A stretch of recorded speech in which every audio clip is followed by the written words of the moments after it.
This is the M Zone. And welcome to the M Zone today. Jamie Morris, Matt the Hitman Missler, best guy in the Bizzler, and you got Big Sweet himself, Larry Lee. We love LA. We love it.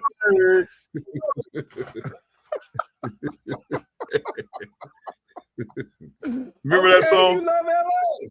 I remember that song. I remember that. That's cool. All right. That's all right. Big day today. Big day today. What's big about today? Huh? We're on the radio. We actually on the radio. We talking live. Oh, yeah. Absolutely. In your face. Exactly. Just learned this news. Sharon Moore and his lawyer were at the Washtenaw County at the Washtenaw County Courthouse today, trying to get more evidence from what they need. From what I want to understand, they need to get more evidence that what the prosecutor has and different things like that. And he pleaded not guilty to all the charges. Just letting you know. Wow. All the charges that are thrown against him, he pleaded not guilty. Has he been seen around town, or is he in hiding? Has anyone seen him out and about? No, he hasn't been out and about, but he is. I think he's at home in his private residence. They asked for privacy. The family actually did. His wife attended with him, and they asked for privacy. If they could, if folks could respect their privacy and let them, get on with what they need to do. All right, that's Well, it seems as if she's gonna hang tough then, right? Yeah, no, they're together. She picked him up when he got bail, when he reached bail and everything. She picked him up and everything. I mean, maybe gave him a side eye, but outside of that, everything was good. Well, I'm just saying. We all have got that side eye before, whether we done wrong or not. I know what the side eye means. I ain't doing nothing. I ain't do nothing. I hope they work it out. I mean, everybody deserves a second chance, and and I don't want to see another family split up. Yeah, I hope that's nice of you. I think that's great and everything like that. I think,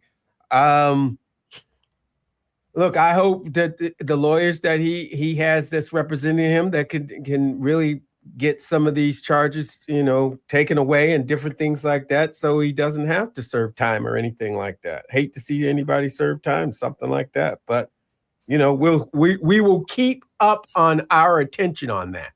Yeah. We can ask. I think we can ask Angelique too, because your girl's going to be on today at 4:00. Oh, girl! Your homegirl's going to be on, so I'm just letting you know. All right, cool, man, and don't mind me, man. I chew straws, so yeah, I see that. I see you chewing on straws. If anyone can see me, I'm sorry. I've been chewing straws, so I don't know. That's a bad habit of mine. I'm chewing straws. Thing, ain't it? I didn't have you for a farm guy.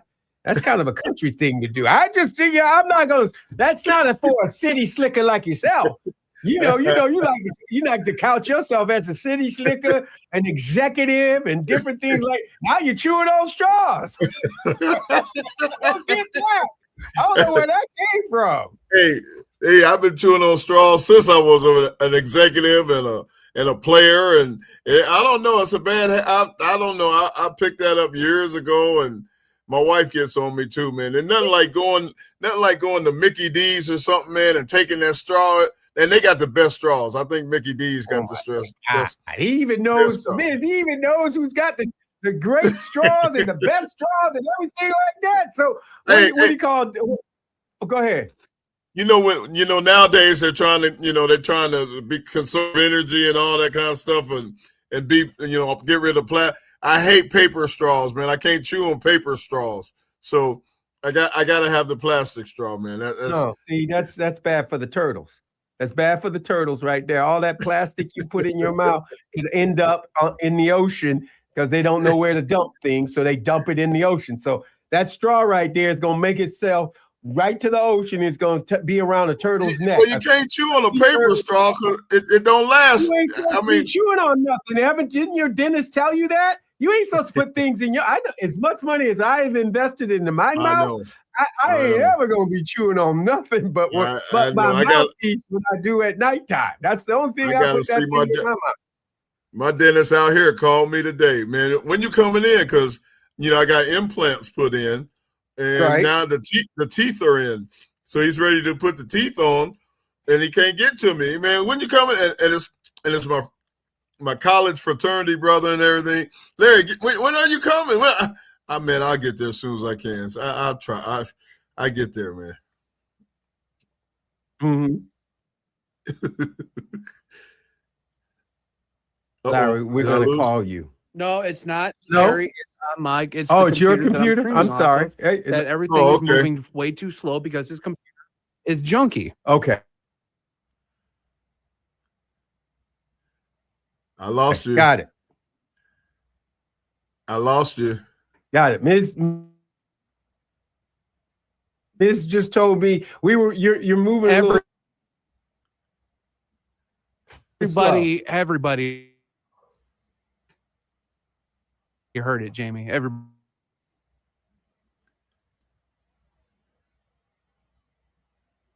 So if you want to tell me, you can tell me, or we can move on.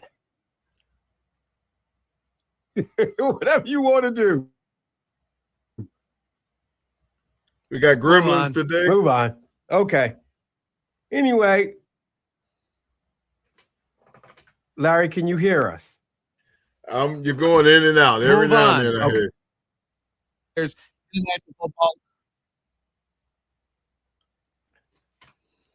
We got that. We got it. Don't worry. We'll get back. We'll get to it.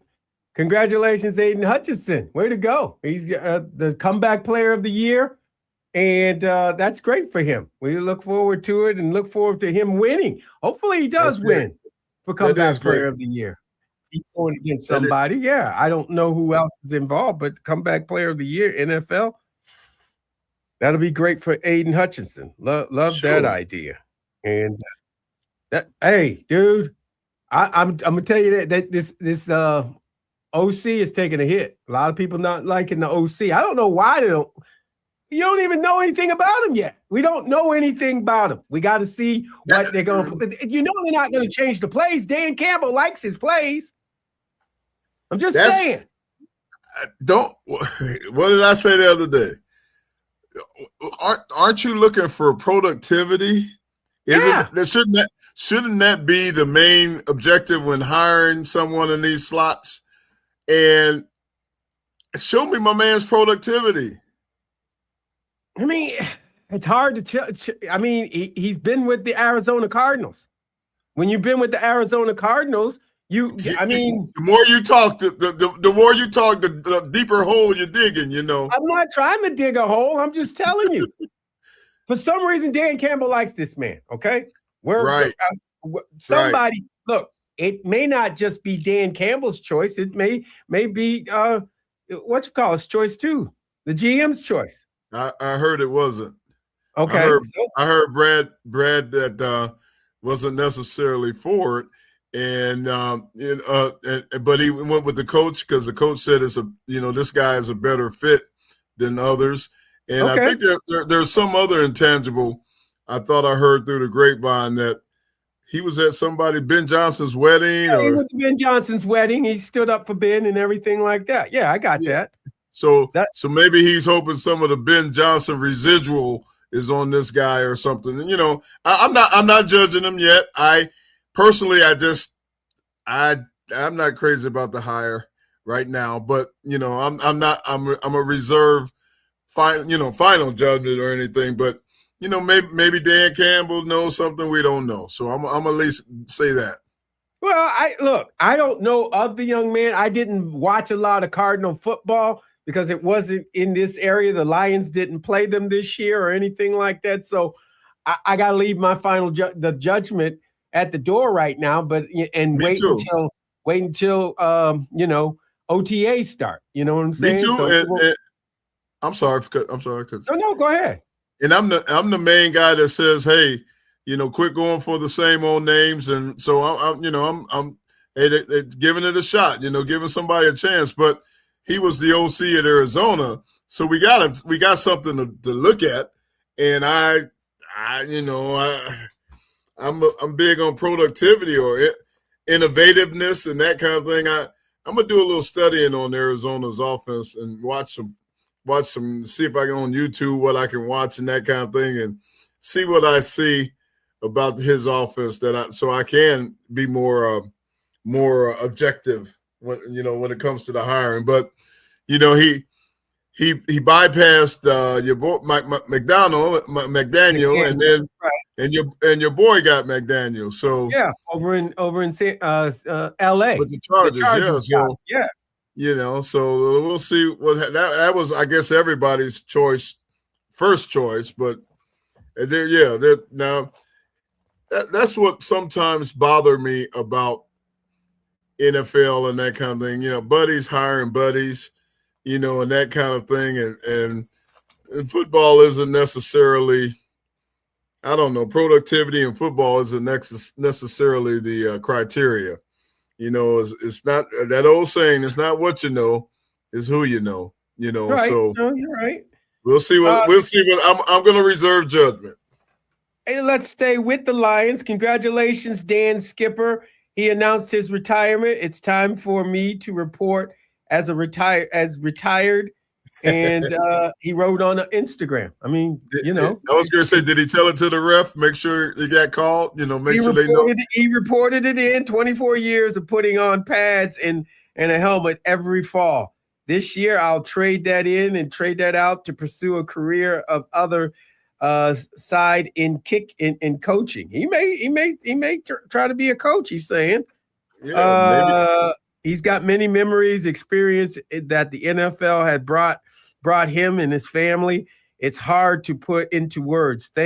Thankful for every person that has been a part of his journey. So, I mean, congratulations to Dan. Did you, somehow all of us know when it's over? Did you know? You remember? Did you know it was over when you knew it was over? Oh, I blew the candle out. I knew when I couldn't lift my shoulder up high above my head. Oh, it was over. It was over, bro. I mean, couldn't do the things I wanted to do. I went to camp with the Raiders, trying to get in my 10th year out there when Mike Shanahan was coach of the Raiders, and we played our last preseason game. And for some reason, after that last preseason game, when I took the shoulder pads off, I just said, you know what? I think that was my last game. I did. You just know. And I didn't officially retire or make an announcement or anything like that. But deep in my heart of hearts and my soul, I knew that was the last time I was going to be putting on shoulder pads. Really? And what people don't take into account is what Skipper said. Not only the 7, 8, 9, 10, however many years you play in the league, but add 4 years of college to that, add junior high school to that, and all of that. Man, that's a lot of football on your body, and take I calculated it several times in my head. I started playing football in 6th grade. So 6th grade to 12th grade, high school graduate, that's 6 years right there. 4 years of college, that's 10. And then 9 years in the NFL. That's 19 years playing football. And that's what Skipper said, man. He said 24 or something like that. I mean, yeah, that game, the wear and tear on your body and all that, I'm happy for these guys getting paid the way they're getting paid, because they can retire a lot better than we could, or we can, back in the day. So all is well. I wish Skipper well. Congrats. Job well done. Job well done. I mean, he's done a lot in his career, and he has served the Lions. I mean, that when we talk about this offensive line and rebuilding it, I mean, you're going to have to replace a Dan Skipper. Yeah. Because that man, he played so many roles, though. That's what I'm saying to you, Big Sweet. Right. Played so many roles, and you're going to have to replace him. And I mean, where's that going to come from? Is that going to come from the draft? Is that free agency? Where is that, and what is that? He was that Swiss Army knife, and right. I was the same way. I started at guard, both guards, center. I started at tight end. I started at H-back. Started at fullback in the game. I was a punt snapper.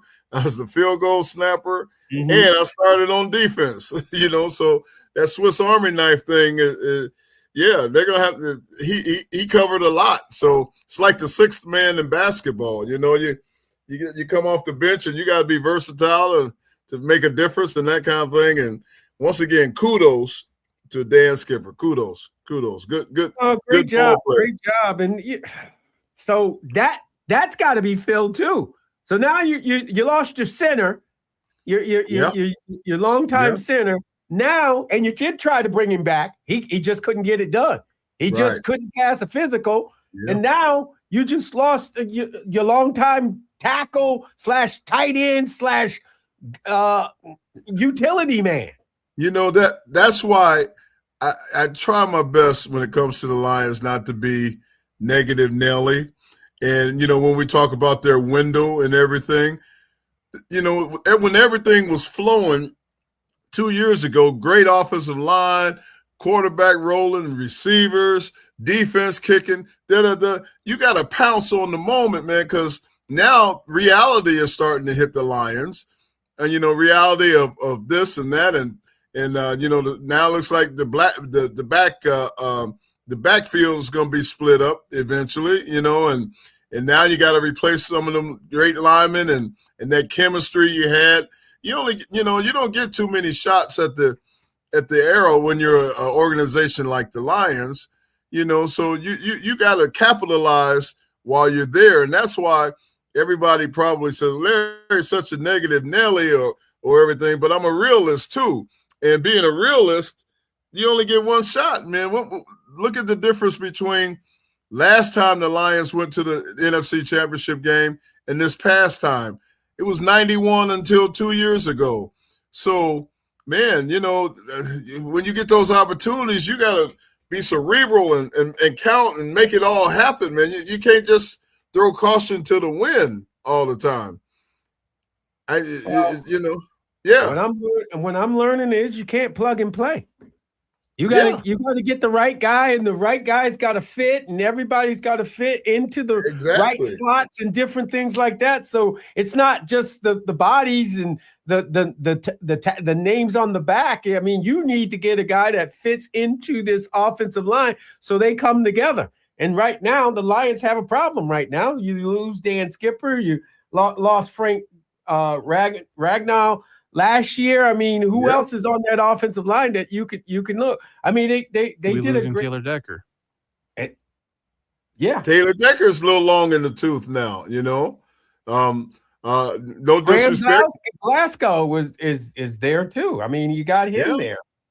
Yeah, man. So that's what I'm saying. And and the executive in me realizes all of that and realize all of that. That's why to the average fan listening to our show, listen to me talk, think that I'm just anti-Lion. No, I know the game. I know what's going on, and you don't get many bites at the apple. So when you do get a bite at the apple, you better take a chunk. you better take a good bite. And I think sometimes in the past few years under Dan Campbell, we have missed the opportunity, and because everything can't be physical. It's got to be what, ladies and gentlemen, boys and girls, cerebral. So that now maybe now people will start understanding Big Sweet a little bit more when I make the comments I make. No, it makes sense. I guess it makes sense, but you got to look. People are going to expect you to just go find that player that's got to be replaced. He's somewhere in the free agency. He's somewhere in the draft. Right. He's somewhere. You can just pick that player up and plug and play. They want you to plug and play. That's what you get paid for, right? True. That's on. And I tell you what, and that's on Brad. And to this day, I like to give Brad Holmes an A+. Brad has done a good job with personnel. He's brought in right guys. and that kind of thing. Now, the B part of everything is, the defensive injuries and the defensive backfield and all that. Remember, we've said there's something going on that we just got to figure out. It could be, are they being overworked? Are the trainers insufficient? Is the strength and conditioning coach insufficient because he's not training them right for a long season? There's something missing on that end that we got to figure out. But acquiring talent, I have no gripes against Brad Holmes. I think Brad Holmes has done a great job in the draft. And, even with the injuries, they brought in some plug-and-play defensive backs and guys that have come, and within a week they're starting or playing a lot. And I have no issue with the personnel department, which is Brad and Ray Agnew and those guys. So where do the arrows point again? Ladies and gentlemen, boys and girls. They're always going to point at the head coach. They're always going to point at the head coach. Not many people. Brad doesn't get pointed at. He gets you the players and put them on the field. You got to put them in the right position, right? True. Brad has, but you've seen around the league right now in this fire and hiring season, how many fingers have been pointed at the general manager for lack of talent? One like Buffalo. Then they're screaming murder up there in Buffalo. I'm going to say this: the owner didn't say it was the general manager. The owner claims it was the coach. Right? We had to move on from, even though he gave us 9 great years and we've been in the playoffs in the 9 years, we never took it over the top. We never went to the Super Bowl. So something's wrong. We got to get away from this coaching and get to a new coach, right? You're right. The owner. We're also gonna promote him director of operations, football operations. So no one that I know that I've listened to or been watching understands that move. How did Brandon Beane? The coach gets fired unless Brandon Beane is the best behind the scenes guy.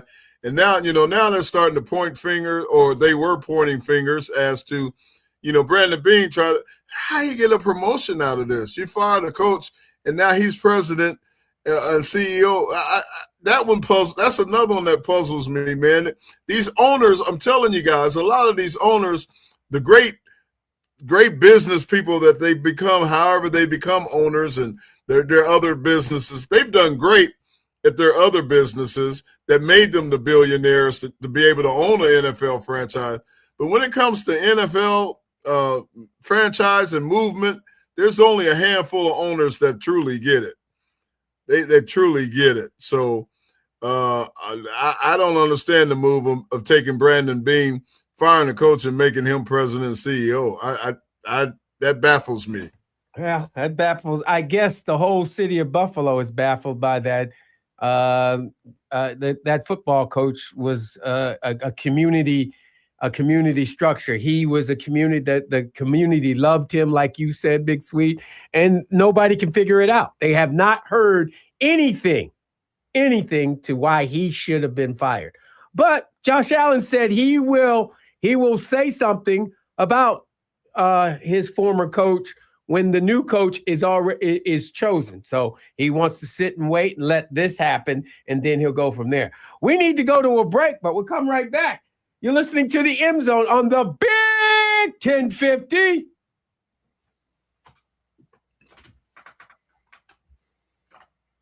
Clear on radio. NFL announces language.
This is the M Zone. And welcome back to the M Zone. Jamie Morris, Matt the Hitman Missler, best guy in the Bizzler, and you got Larry Lee. We call him Big Sweet. Yeah. So, I just learned this just a few minutes ago, Big Sweet. I just found out that John Morton is he's a consultant with the Denver Broncos now. He could win. He could go to. He can get a ring if the team gets to the Super Bowl. You know, great, yeah. As a consultant, that's nice. That's nice. Taking care of your guy. He was working with Sean Payton last year anyway. Oh, okay. Yeah. Well, before he came in, so I mean, Sean Payton brought him in and let him be a consultant. That's a nice move. That's great, man. That move. Yeah, and George Patton, the GM out there, you know, that's a good old UCLA boy out there. You know, I know George is doing a good job. I don't know if they can get by this Saturday or this Sunday without the Knicks, but it's going to be interesting to see. Yeah, let's talk about that. You got a second-year quarterback going against.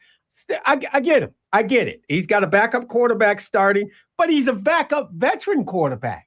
Right. And he hasn't played in I think a season and a half, but he has played in NFL games. So I mean, I know the size of the game is huge. I get it. He's played in an AFC championship game, but he's playing in Denver, the home team. The home team is in Denver. You know that the Patriots got to get on a plane and fly there. Right. So, I mean, don't you give them a little bit of a chance?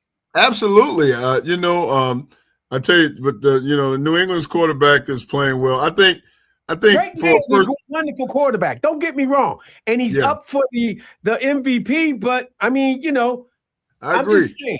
They got to go out to Denver, and I happen to know a little bit about that. I played out in Denver, and Denver. You gotta get that oxygen tank. That's what you got to get. But they get it backwards, though.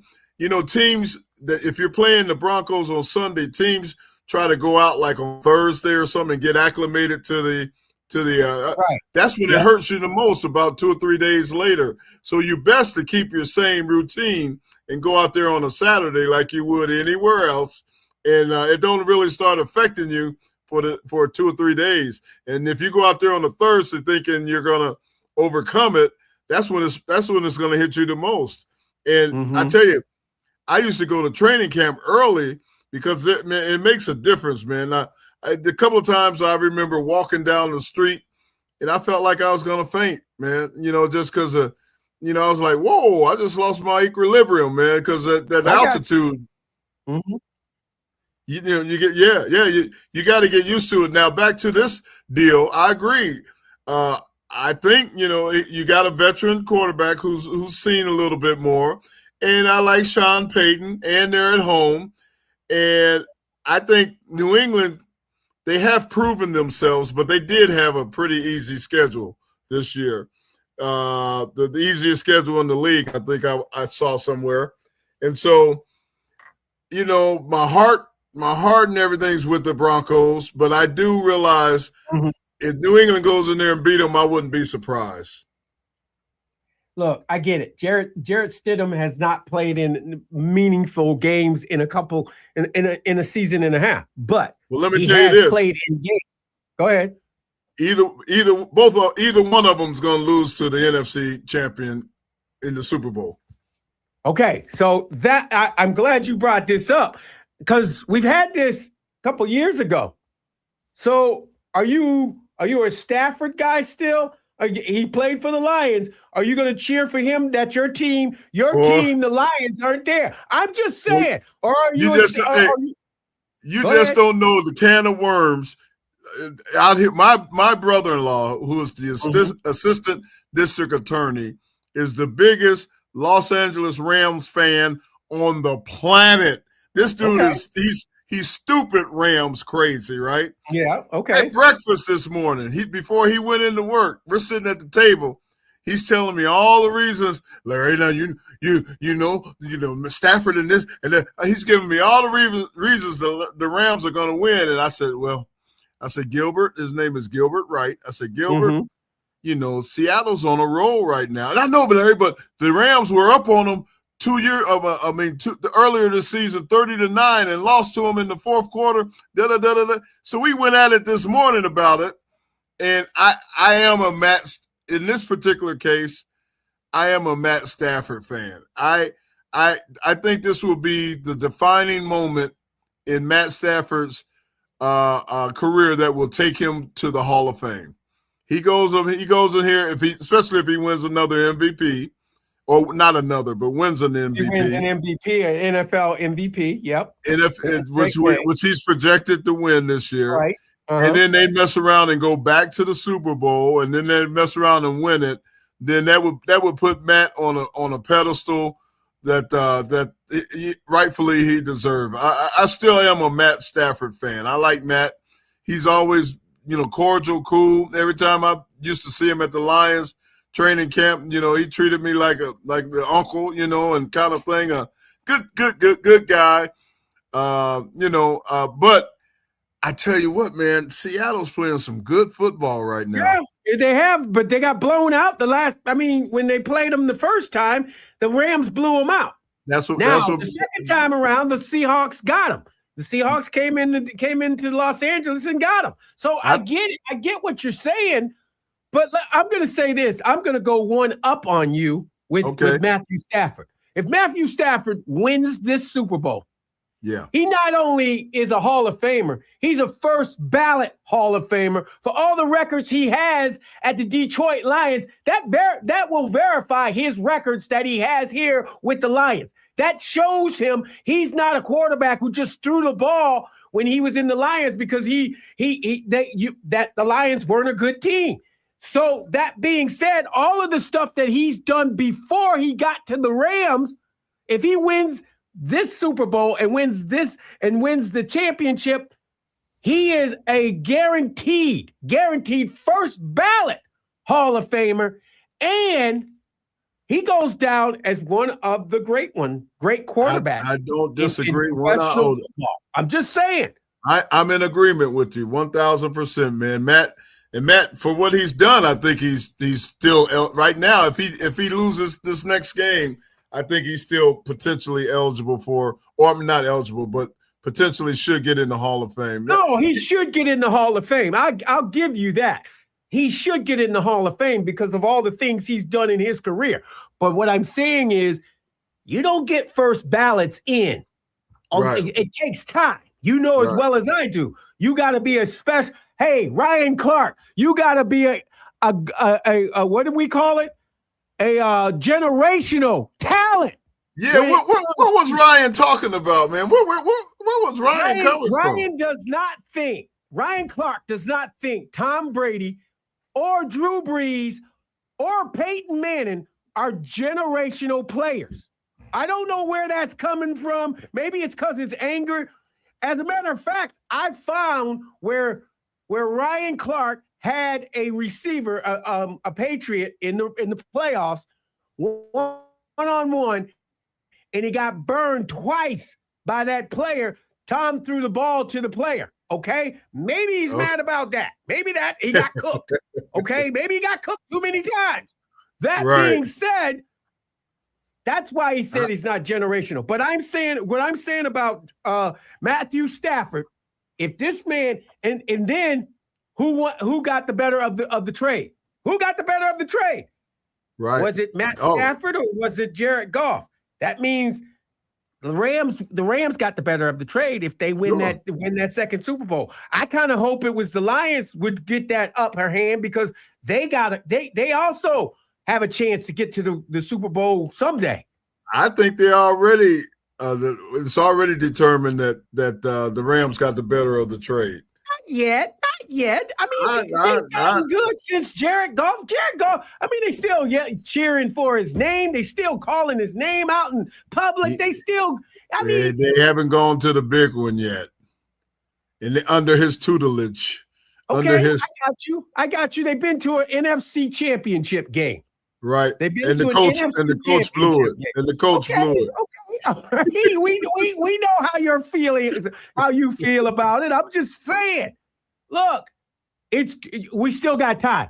We said how many years you give Jared Goff before he's on the backside of the mountain, as they say. Jamie, as your partner in crime, your boy, I'm gonna work with you on the personnel decisions that this organization is gonna make. I need to have a sidebar with you about personnel, NFL personnel. Okay, we're gonna talk about NFL personnel, Jamie, and I'm gonna give you all the benefits of my 9 years as a personnel executive in the NFL, Jamie. It dies out quicker than you might think. Loyalty does not work in personnel departments. Okay. Wow. Loyalty is not a part of the equation. You got to make business decisions based upon what you think. You can't. I don't know if you had a chance to read what happened at the Lakers with the Bus family. Okay. I kind of know, but maybe not but as you much. know about the LA teams and everything like that. But right. I'm saying, if you get a chance to read that article about what the Bus family, Jeannie Bus, right. Joey and Jim and all of the Johnny, you get a chance to read that because it tells you a lot about loyalty and the different things that they had and everything. And there's only a few players that earn the right to go out as they see fit. Sure, I got you. Right. There's, let me throw out a couple. Like Kareem, yeah. Kareem. Ben Roethlisberger in Pittsburgh. Right. Tom Brady in New England. Okay. He wasn't in New England though, but he was in. When he decides. I know what you're saying, right? There's only a few guys that earn the right to go out when they earn the right for you to just accept what's going on and then they go out however they go out. But the rest of them, you got to pull the trigger sometimes on some tough situations as a personnel guy. Like for instance, Brad Holmes is sitting there now. Knuckles and Sonic might have to be split up now. I mean, see, I don't agree with that. I still can't get my head wrapped around why they got to be. You got to keep it's always good to have two good backs, right, Jamie? But it's not always on you. The player has options too, and right, so I got you. So I think what's the one that didn't get all the time on. Didn't get as much time.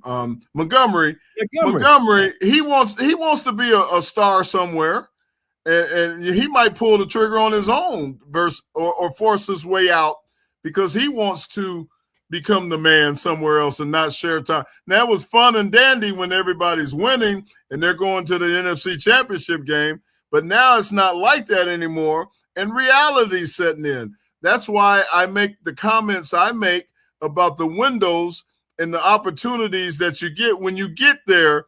Man, you gotta throw cost. You gotta do whatever it takes to be a winner because you might not get back there. And then all kind of other things that the fan, like the player wants out. I remember back in our day, we had a good core alliance. Benny Blades, Robert Porcher, Chris Spielman. Mm-hmm.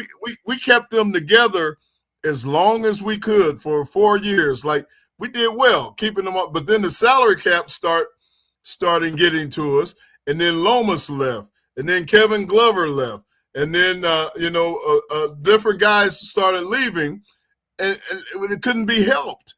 So while you got everything in house and it's working well, and you're moving, and y'all all kumbaya and love one another, you got to win then, because it ain't gonna stay that way for very long.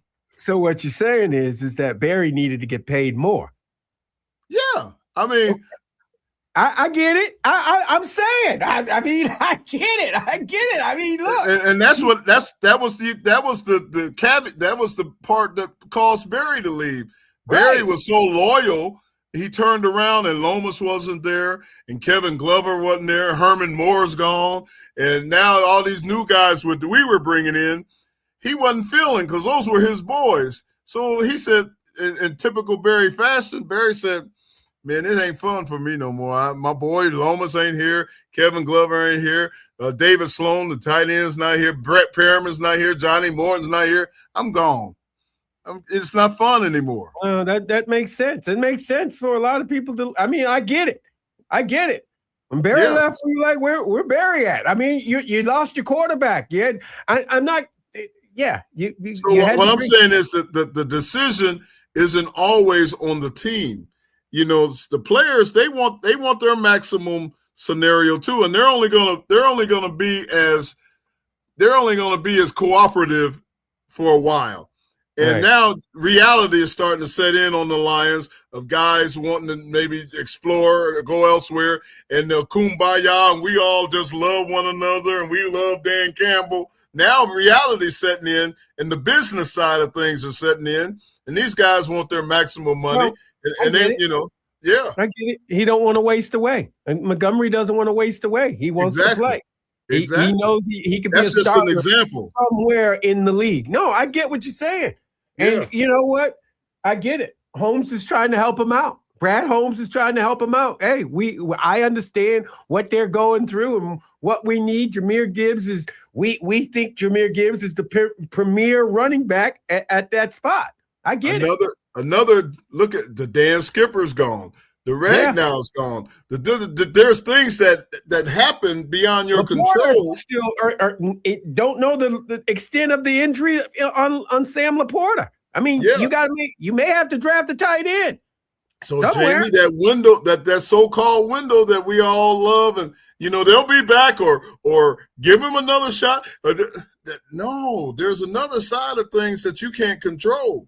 So while it's all together, 2 years ago out in San Francisco at the NFC Championship game was your window right then when everything was kumbaya and hallelujah and I love my teammate and that's when that was your chance to win. Let me ask you this question. Do you think the Detroit crowd would like a Matt Stafford Super Bowl champ, another Super Bowl for Matt Stafford? They don't have anybody in the lot. They don't have a team to go for anything like that. It's not like anybody remembers who Mike McDonald was. I would think the Detroit fans are not that ticky-tack. And Matt has done a lot of things for the city of Detroit. He's got that field over there on 7 Mile, and he does, right? Yeah, he build and all. He does a lot of things still in Detroit, and I would like to think since the Lions are out of it, the Lions fans will love to see Matt Stafford onward and upward. I would think that. You think they would be pulling for the Rams? For the Rams. Rams. I do. Other than the Seattle Seahawks. I do. Okay. I want to get it right. I've seen them do it. on the first Super Bowl that Matthew Stafford went to, and everybody was wearing their Matthew Stafford shirt and jerseys and everything like that.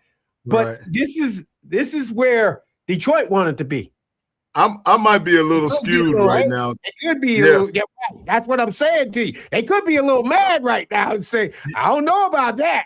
You remember that old saying? You remember that old saying in Detroit that guys leave here and go to Super Bowls and win Super Bowls? Remember back there was a big back in the day.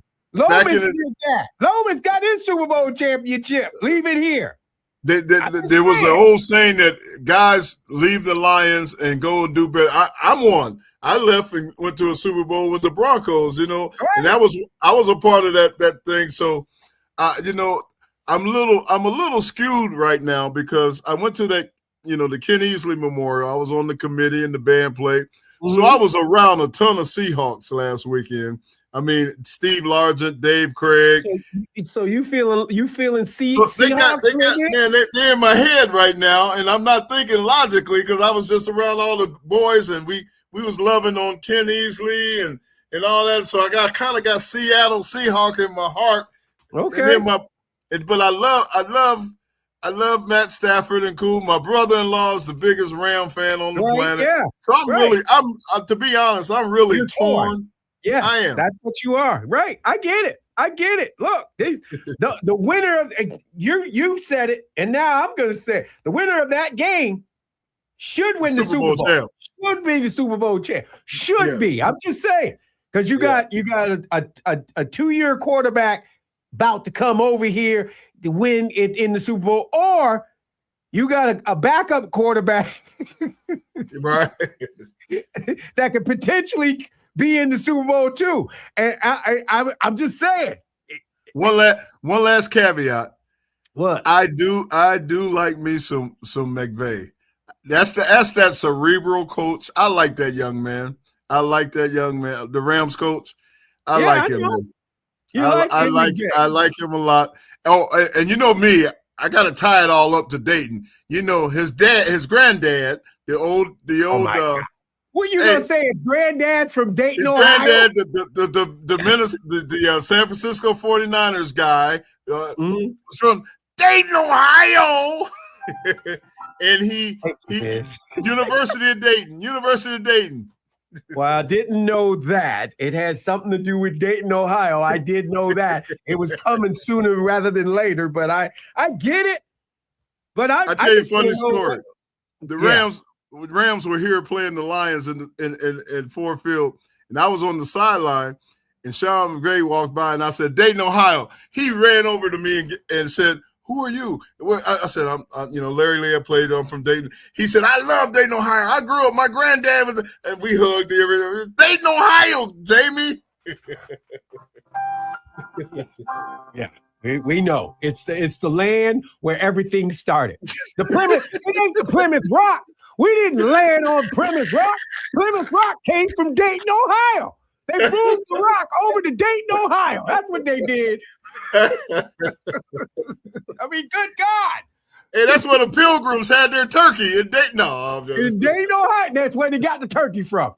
Somebody drove out there and went and got a turkey over in Dayton, Ohio. First holy bird. You know, the turkey almost was the national bird. I'm just letting you know that. Okay. Almost. Right. I said almost. Almost. Yeah. Thank God it was. It's an ugly bird, boy. That being said, I'm just having fun. Oh my God. What did I forget? I forgot to send Angelique. I forgot to send our girl. Not our home girl.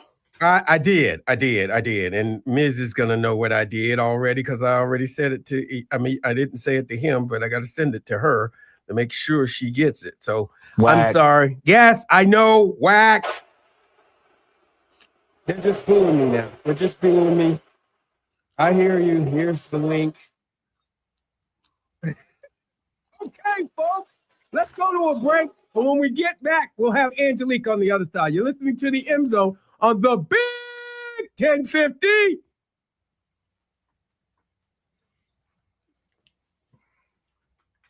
Clear on the radio. That is whacked by me. Jesus. I got to talking too much. Threw you off. No, you're fine. That's not your fault. That's nice of you to say, but hey, no, that's me. I'm whack.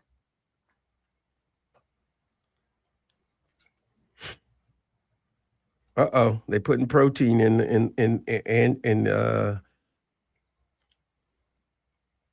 Anna's house food. Oh my God.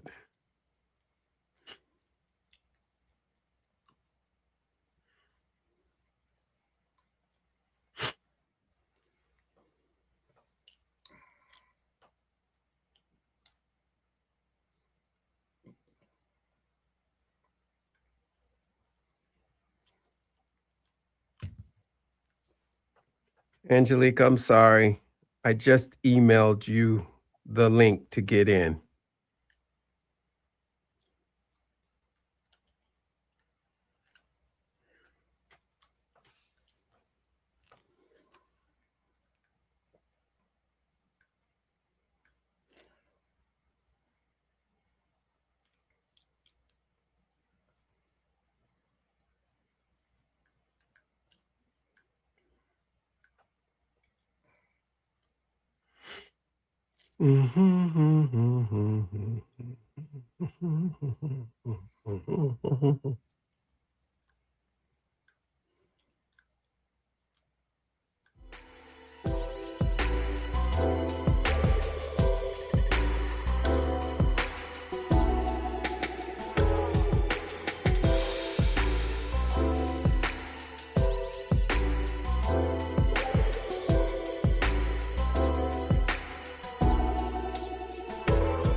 This is the M Zone. And welcome back to the M Zone. Jamie Morris, Matt the Hitman Missler, best guy in the Bizzler, and you got Larry Lee.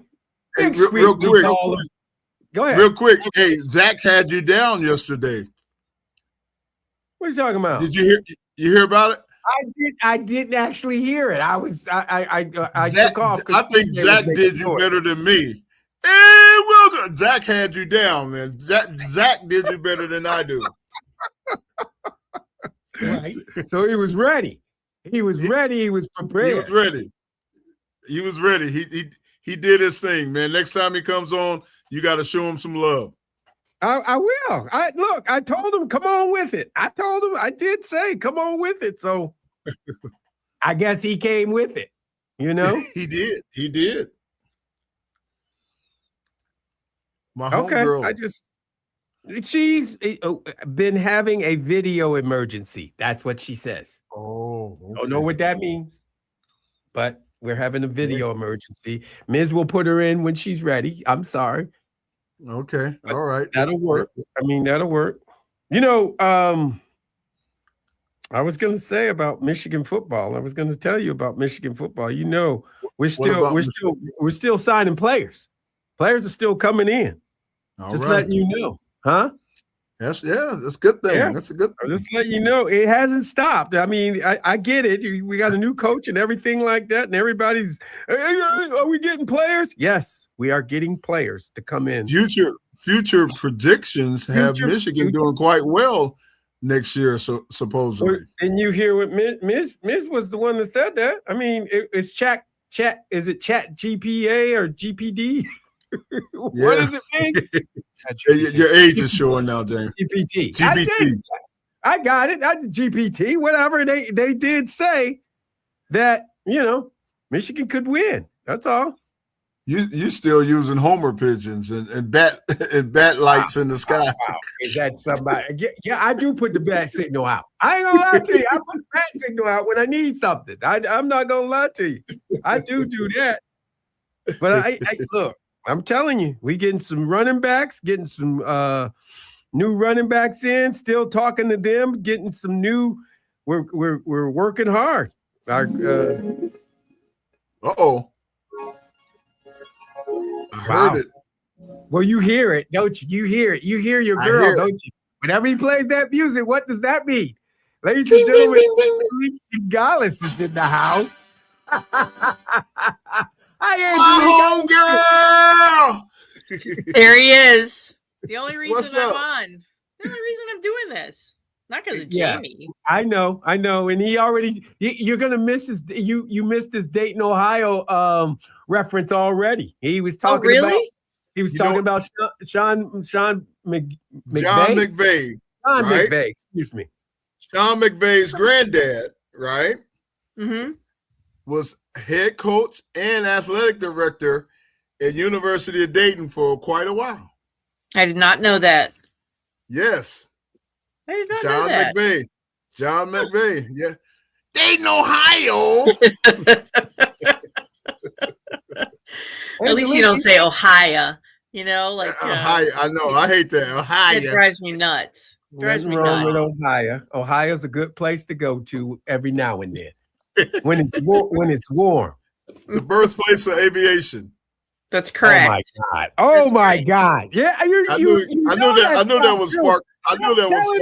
Stop telling people there. The Wright brothers flew at Kitty Hawk, North Carolina. You better know where it starts.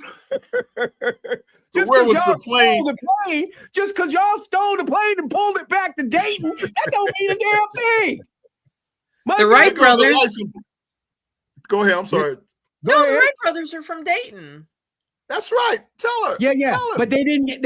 In Dayton, they don't have wind. Out at Kitty Hawk, they do have wind, and that's where they flew the plane. Look on the license plates of Ohio. What do it say? Have you seen the license of aviation? Have you seen a nice museum? Have you seen the North Carolina plates? They say first flight. First flight. Get it right. So we were the inventors, and y'all jumped on the bandwagon. Right.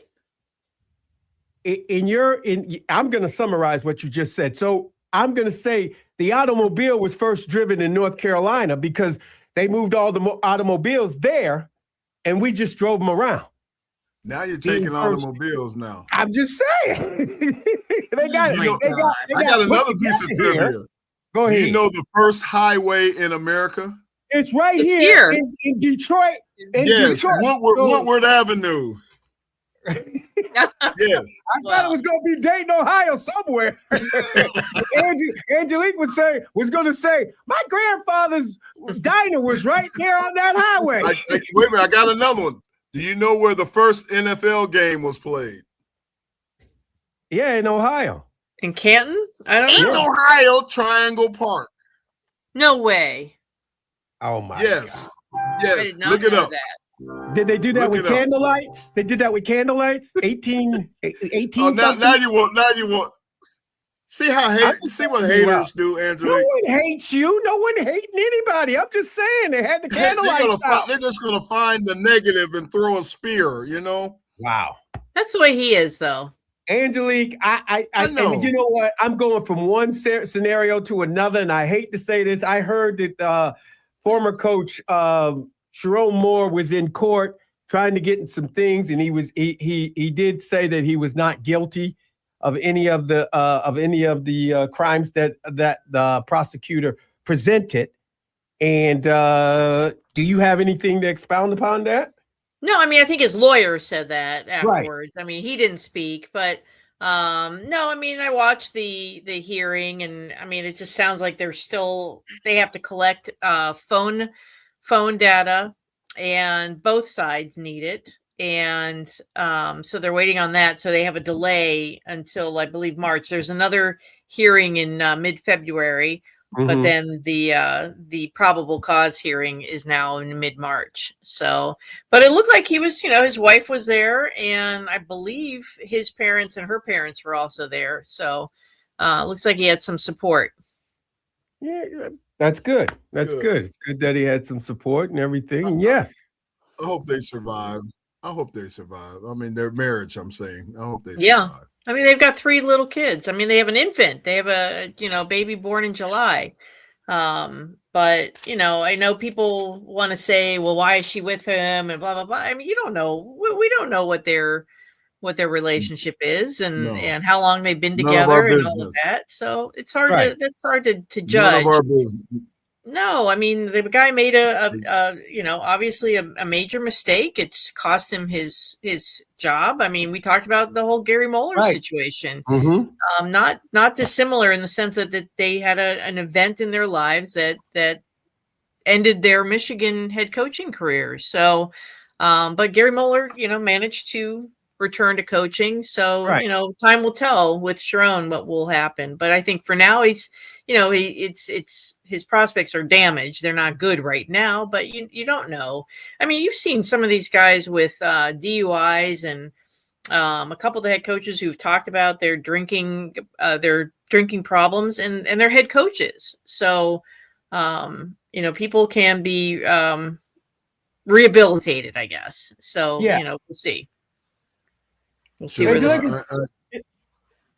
It seems like Michigan football is moving. I mean, it's doing things. They're still doing things. And I just read where Tony Alford, he's been visiting 5- and 4-star running backs and different things like that. We love the running backs. That's the one thing we do. Get. Yeah, no, we do. I thought we love the offensive linemen. How do you know that for sure, Jamie? No, I'm just joking. I know we love offensive linemen. I just talked to my favorite offensive lineman still. To this day, my favorite offensive lineman, I talked to him for about a good hour. That's good. I'm just joking with you. Michigan doing really good and love him to death. I love him to death. We were talking about, he was telling me, you need to take some magnesium and all of this.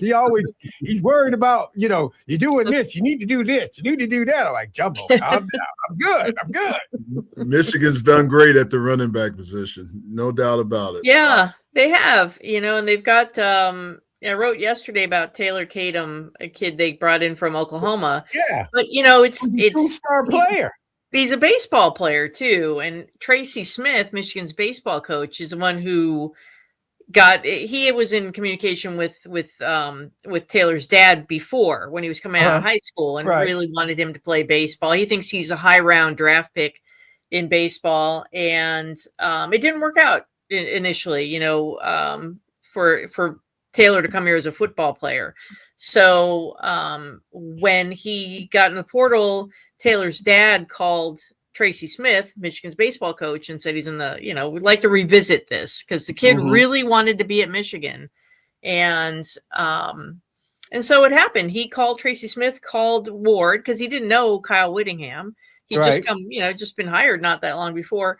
And Ward happened to be apparently sitting with Sean McGee, Michigan's GM, hands him the phone, then he hands it to Whittingham, and they brought him on board. Now, I talked to Taylor, and he's perfectly willing to play defense. He just wants to do whatever. He really, if you wanted an ambassador for Michigan, this kid, I mean, it was unbelievable listening to him. He just really wants to be at Michigan, and he can't play baseball right away. And I think it's a good thing. He hasn't played baseball in a year and a half. So, he'll get back, get acclimated, because he spent most of last year with a hamstring issue. Right. So, but that room is, I don't want to say it's crowded, but you've got Jordan Marshall, you've got Hyder, the freshman coming in, and you got Bryson Kudzall. Bryson came back. How about that?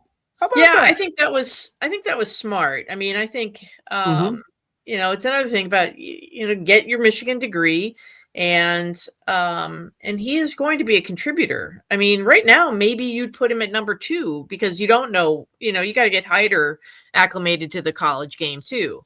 So now you got 2 guys with a lot of experience, and you got Micah Cabana, and you've got other guys in that room, and you got a kid in Taylor Tatum who's probably he's just willing to play anywhere. So if you need him in a pinch, I guess he could play running back if they decide to move him exclusively to defense. Yeah, I look, it makes a lot of sense, and it sounds like there are other kids that could play defense too. I mean, I think it's Snowden. Whittingham has shown. Whittingham has shown in the past to be a guy who will play. He likes guys who are versatile like that and can play both sides, so both ways. So I think that he's completely open to those options.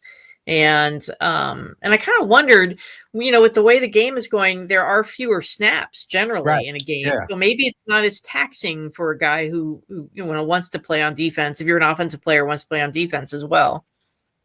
So, Angelique, how many of the past Michigan coaches did Willingham keep? Did he keep 2? You said, Jeremy?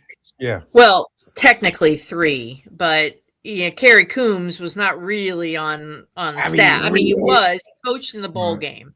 He coached but he kept Tony Alford and Esposito and Alford, and both, especially Esposito, an accomplished recruiter, and probably important to have that piece available to them. But Kerry Coombs, Tony's no slouch at recruiting, No,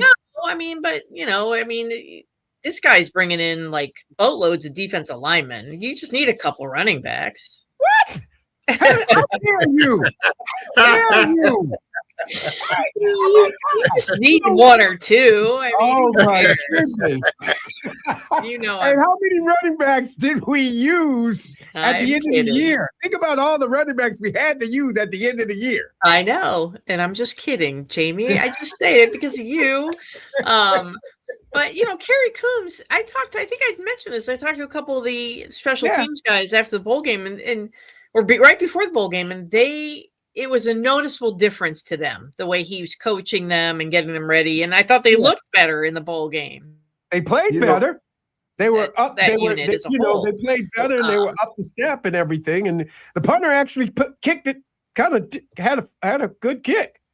Yeah, just saying. Well, yeah. So is there a Detroit presence on his staff at all? No, the closest thing you get is Harding, their offensive line coach, who is from Toledo, played in Toledo. He's from Maumee, right? And he was at Troy Athens. He was over here by me as a defensive coordinator and then as a head coach. But that's it. I just thought he would need some kind of coach from Detroit to help him, recruit there, because he did say, I heard his own words that they're going to recruit Michigan first, or Michigan's going to be a priority. And if you're going to recruit Michigan, I like to think you want to have a foot in Detroit, right? You would think so. And, the one thing that was, and I think it probably didn't work out timing wise, but the Michigan High School Coaches Association have an annual clinic every late, January. So I went last week, and it was in Battle Creek. Pat Fitzgerald from Michigan State, the new coach, was there with almost the entire Michigan State staff. He was the keynote speaker that night and talked about how their recruiting will start and end in Michigan.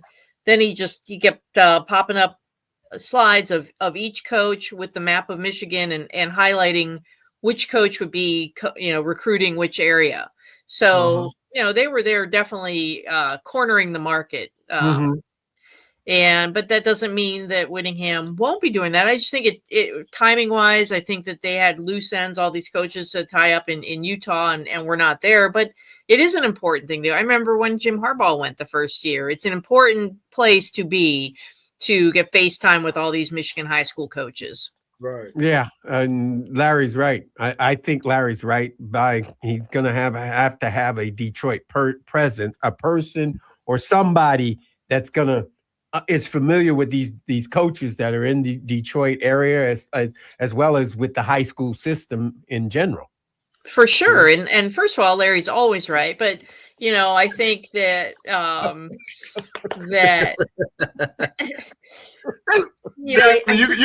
gonna learn about this Dayton, Ohio, and Cincinnati, Ohio love. You're gonna learn about it. I get it. Yeah, it's very subtle, isn't it? But I think there was one thing I asked Whittingham, his introductory press conference, because we always talk about you're like, right. Oh, so and so won't go here because he's a West Coast guy. He can't recruit on the East. And I asked him, usually you think a Midwest guy, in this area, and he just sort of poo-pooed that, saying that with recruiting the way it is, it's national. You've got the portal. And, that's whatever. It doesn't matter. I still think it matters. I really do. It does matter. It's nice. And as well as I do, when I don't like to bring up bad things or anything like that, but when Rich Rod first got here, I think he was slow to get into the Detroit area, the market, or whatever you call it, and into Michigan itself, and it hurt. You know what I'm saying? So that's what you need, is somebody that these coaches know, familiar with, and different things like that. And maybe Esposito's that guy, right. Maybe Esposito, because he's got his kid at Saline and he's been around the area, but I mean, he's around all everywhere, but no, I totally agree with that. I mean, that has always been you always talk about way back. It was, Wheatley's got a great Detroit connection. He did. Ron Bellamy. Had a great. That's why I asked, because I was hoping he was going to keep a Ron Bellamy around. For that reason. Plus, I think he's a solid receivers coach. So I just thought it made a lot of sense to keep Bellamy around, but I see he did. Yeah. I mean, even just for a transition's sake. I mean, even though you keep in guys like Alford and Esposito, they were only on staff for 2 years, and they're not Michigan guys. I mean, they're not like they don't know Michigan. They don't know where the bones of life. Everybody says, "Oh, these are the guys that know where everything is." No, they don't. These are guys that came in later on and were in the transition staff, as I called it, with Sharon. So they really don't know the heart and soul where everything is. And everybody says, well, Sean McGee don't know where the hell nothing is, except for he knows the money. He knows where the money is, okay? Yeah, he's not a recruiter. He's not supposed to go. That's what I'm saying. McGee's job is not to locate players. Right. So you two correct me if I'm wrong, but during the Harbaugh years, remember at one time his staff supposedly wasn't that diverse or anything. Then he went out and got some younger, more diverse coaches, and that's when his success started flowing better, right? Yeah, he got younger, accountable coaches that made the players accountable. I mean, it made a big difference. I mean, he fired Don Brown, and then he hires Ron Bellamy, Mike Hart, Steve Klingscale. Right. Yep. He brought in Mike Elston. Those were all Mike McDonald came in as the defensive Jesse Minter. Jesse Minter came in after Mike left. So their average age went down. I can't remember what it was. I remember calculating. It went way down. And I think that mattered in terms of, I think you just need to be younger now to coach now, the way college football is, just in terms of the recruiting and the portal and keeping on your toes all the time, which is not much different than it used to be, but just there seems to be more on their plates. And, it's also, I remember the one thing that always stood out with me was Dax Hill talking about Steve Klingscale, and he liked the younger, it was a younger coach that he could relate to more. And that came up a lot, especially with the defensive backs. So, and the fact that he also liked to get questions back from them, there was a give and take. And, but Yeah, I mean this staff, but the staff seems really good, and from talking to people in the building, they seem to like everybody. That it's that they feel good about the direction. Well, So they got to get they out. kept a lot of guys. They kept No, they kept a lot of guys, and I'm okay with it. And look, as I said, this is their Michigan, and again, but they need to get out on the streets and start hammering the roads and talking to high school coaches. Totally agree. You can't hide in that building. You got to come out that building and get on the road and start introducing yourselves to these high school coaches, or it's going to be a Rich Rod situation. And I hate to say this because he needed to get out to do Michigan, but in his mind, Florida was the place to get kids. Well, yeah. And they brought Denard, which was pretty exceptional watching Denard. But I agree with you. I mean, if Whittingham was the coach now, would Bryce Underwood come to Michigan? I don't know. So. I don't think so. What would his connection be? You know, he doesn't know that. So the other thing, I'm sorry, go ahead. No, go ahead. Well, the other thing is we got a new thought process possibly going on with Sonetti and the way he took older guys, instead of the younger phenom out of high school. He got a lot of older 2- and 3-star guys, but who are more mature, and they're more aggressive kind of because they're trying to make it to the pros. So we might have another way of doing things You think? I mean, 2023, Michigan's team was older. They had a lot of those COVID guys. That does make a difference. Right. But I really would hate to see the end of bringing in pretty good 3-star talent and developing it. I mean, that's what coaches are supposed to do. They're supposed to take talent and mold it. You got to do that in between now. Now you got to bring in guys that are hungry, that want to play, that want to get their opportunity. And you got to you got to get that dog going. But I get what you're saying, building up behind those guys. And look, you're not going to be as young as you want to be anymore. Now you need to go find players that match your personality, what you want your team to be. You got to go get you some dogs. You got to go get you some offensive linemen. The guys that are ready to play. They got to be able to play. Right. And well, in this day and time, I've noticed, as I'm putting on my NFL executive hat, coaches nowadays a lot of them don't do what the older coaches used to do. They don't teach as well. They don't, Jamie, I'm telling you, I've seen it as I was starting to depart from pro football. And I watched various coaches come in and watch what they say and do versus how we were taught. And that's why I never really wanted to get into coaching because a lot of coaches nowadays, Jamie, they are, I'm just being honest, they are not up to par. No, but here's the thing about this group of coaches that are coming in with Kyle Whittingham. Because I've heard great things about these coaches. The offensive line coach, Harding, he's one of the elite coaches in the country. Okay, and his players talk highly about him, whether they're in the NFL or they're still at Utah or wherever they are. He gives you a phone number to those kids so you can talk to those kids that he's coached. And they will impress upon you to tell you what type of coach he is. So he's a great coach. There are coaches that coach that and then there's the coaches that take the shortcut. I get what you're saying. I say that because I've noticed a lot of coaches teach plays. Mm-hmm. They don't teach technique anymore. Mm-hmm. Most of the practices are offensive period instead of individual. Individual period is not as important anymore as it used to be back in our day, where the coach taught you individual drills, but now it's all team practice. My offensive linemen hated the going through the getting low and doing them. I know, but that's what makes you better. That's what makes you a good offensive line. It made them great offensive linemen. No, I get what you're saying. I get it, and that's what Harding does to those men when you listen to them. Is that the shoot drill? Is that the shoot? The shoot drill. Those are the shoot drills.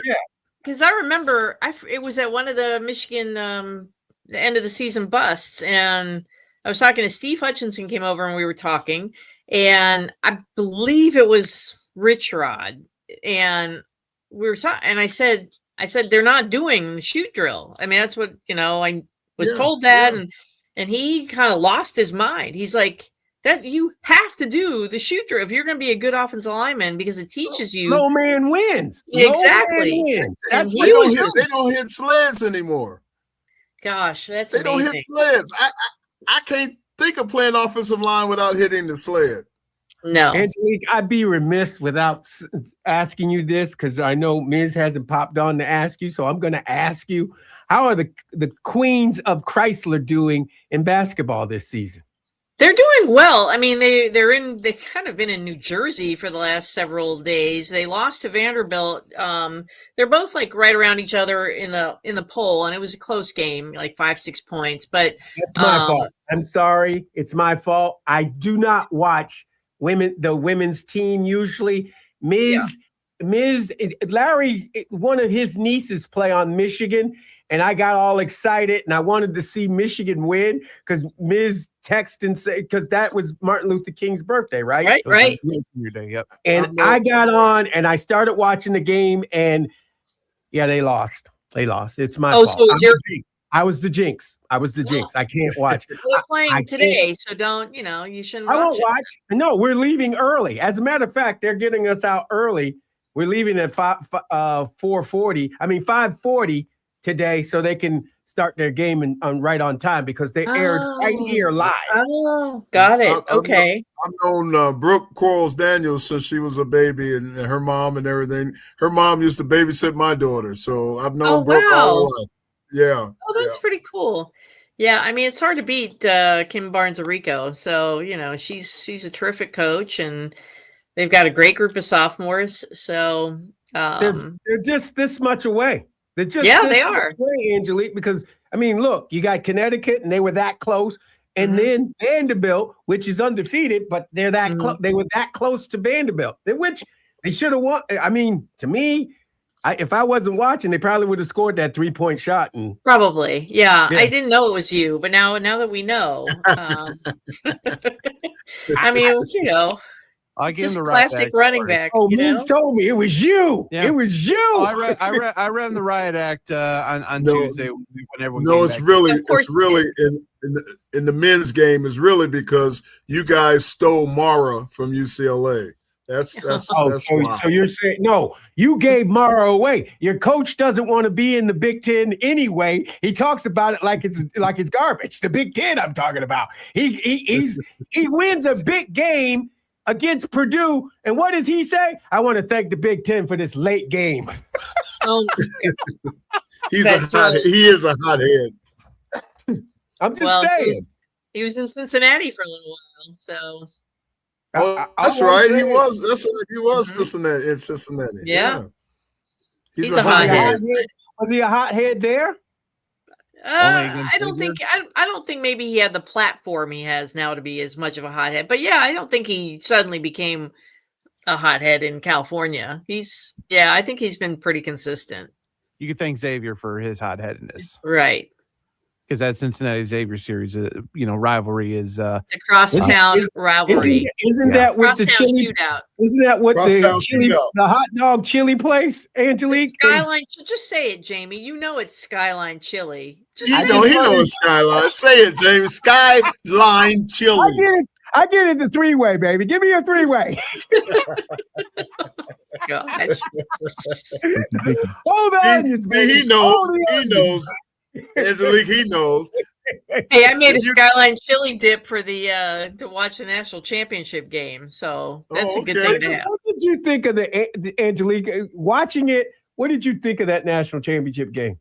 I mean, I thought it was pretty exciting. I thought it was really entertaining, and I thought Indiana was going to win it the whole time. So you didn't think it was entertaining?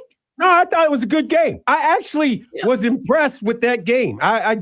Miami did what they were supposed to do, and you know what? They put Indiana on skates for a minute, and then your boy put his cape on, and He jumped into the end zone and won it. Well, that was a great play, but I kept thinking going in. I mean, just Indiana was number 1 in turnover margin. I think number 3 overall in turnovers forced, and I think they'd scored like 214 points off of turnovers this year. Right. So I kind of thought that would be the difference, that they would force one and make it. I thought if Carson Beck's could have got away without any turnovers, Miami wins that game. Maybe. Because they ran the ball like they said they would. They ran the ball. That was impressive. Impressive running on them. And it's just, it was like, okay, this is old Big Ten football, baby. Let's take it to them. Yeah, no, it was. It's just, it's fun. I said we. I don't think Miami should have thrown the ball. They should have kept running the ball and move it down the field or matriculate it down the field, boys. That's all you got to do. Matriculate it. Yeah, they were effective. That is for sure. But, look at the Big Ten. Wins the last 3 national championships. But it just means more in the SEC. Jamie and Miz as my witnesses. I love Kurt Cinetti. He does. I absolutely love that man. I do. That man that's my kind of coach right there, man. Yeah. Just Google Big Sweet, and you would see. I love Kurt Cinetti. He's a winner. I mean, but one thing about I'm going to be very curious about Whittingham. Like I ran into Ron English down at the Citrus Bowl, and he goes, "You're really going to like him. He's old school. And I think old school still wins. It works. And it works. Yeah. And he's 66, and what a great number, 66, great number. Yeah. I want to point out one thing. If you do end up Googling Kurt Cinetti, like I'm not joking. I did not edit this whatsoever. If you're watching on stream, literally right at the top. Yep, he won. Yep, he won. Google did that for him. Google did that. I saw that. I'm like, that's funny. You can't make that up. That's great. I'm hoping some of that James Madison, since UCLA went out and got his understudy, that maybe he brings some of that magic to UCLA. Yeah. No, it ain't gonna happen. No. My goodness. Why do you put up with him, Larry? I mean, know. Sometimes he is the boss, though. He's the boss. I'm cerebral. That's why I'm cerebral. I will kick the field goal, Angelique. I will kick the field goal. I'm not afraid. I will kick a field goal to take a point.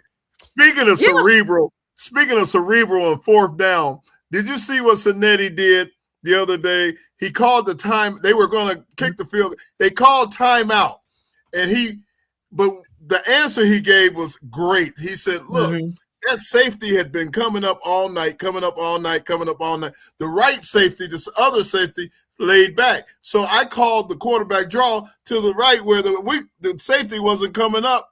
And look what happened. That's cerebral, Jamie. That's what good coaches do.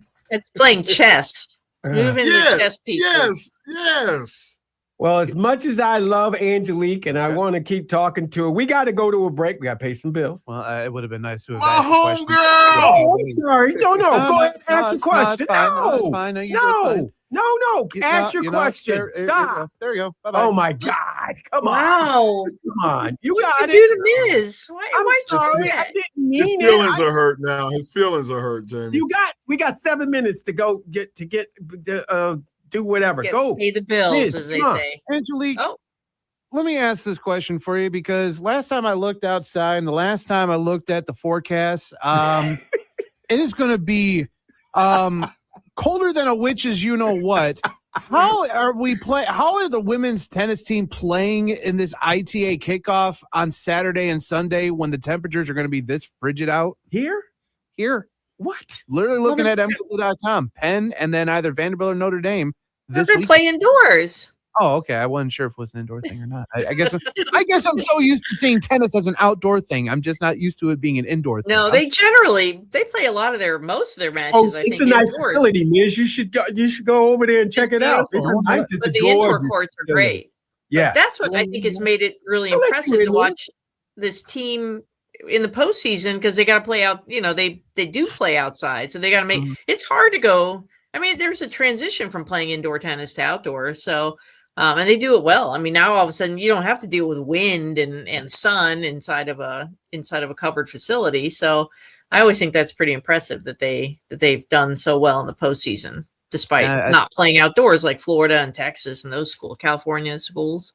I'm glad you brought up Florida too, because softball is not too far around the corner as well. We can't play out there. Well, no, but they start down in Tampa with the USF Rawlings Invitational, Okay. Right. with Betham, Cookman, USF, Right. Florida, the big names as they usually are. Are you surprised that Michigan did not get, the respect in the preseason top 25, or do you also look at that like almost like kind of how Jamie looks at football preseason top 25s? Like, listen, it's great as a barometer, but it don't mean squat until you get into the meat and potatoes of the season. Exactly. Yeah, I mean it is, and that's the thing. And I'm sure Bonnie will use it too to their advantage. The whole chip on the shoulder kind of thing, no respect or all disrespect. But it's just amazing that these like baseball and softball won't play a home game till like July or something. It's just so crazy how they have to go on the road.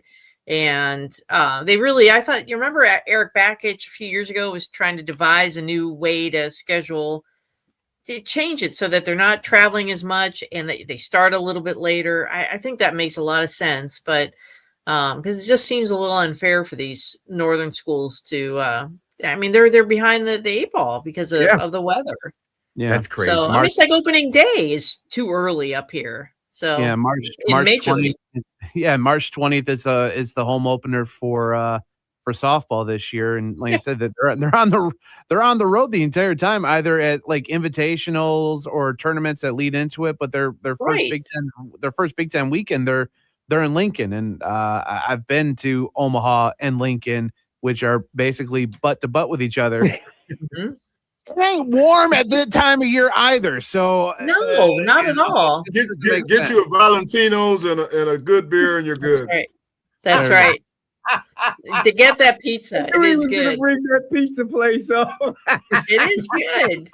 It's good. Angelique's had it. She had it. I right? did. It was good. Yeah. It really was. Good. I endorsed it. Next time we go to Oklahoma, I'm gonna have somebody grab me one. Don't worry. I'll grab Valentino's pizza, man. it. Sounds good. It was good. Angelique, appreciate you coming on, being a part of the M Zone. We really appreciate it. You're the best, Angelique. Mikey BB said, I just wanted you to know you can read Mike that. is being very nice. Yes, she is. She is the best. Absolutely. Just letting My you know. homegirl. That's right. I was just gonna say. I mean, that's our. We got to go to a break. We come right back. We got Clayton Safey on the other side. You're listening All to right, the see you, M see you. Zone on the Big 1050. Thanks, Ed.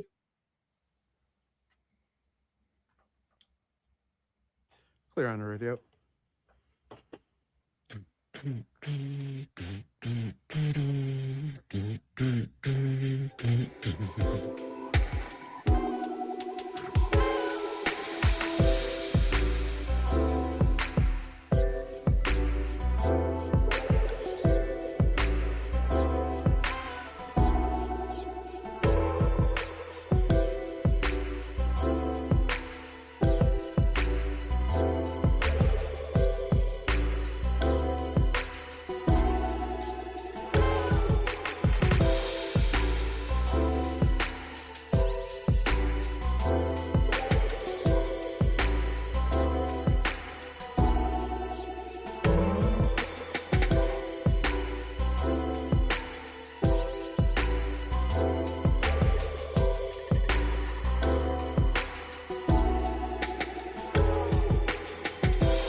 This is the M Zone. And welcome back to the M Zone. Jamie Morris, Matt the Hitman Missler, best guy in the business. And we got Larry Lee, we call him Big Sweet, on the West Coast doing his thing. And joining us is Clayton Safey from the Wolverine on 3. What's up, Clayton? How you doing?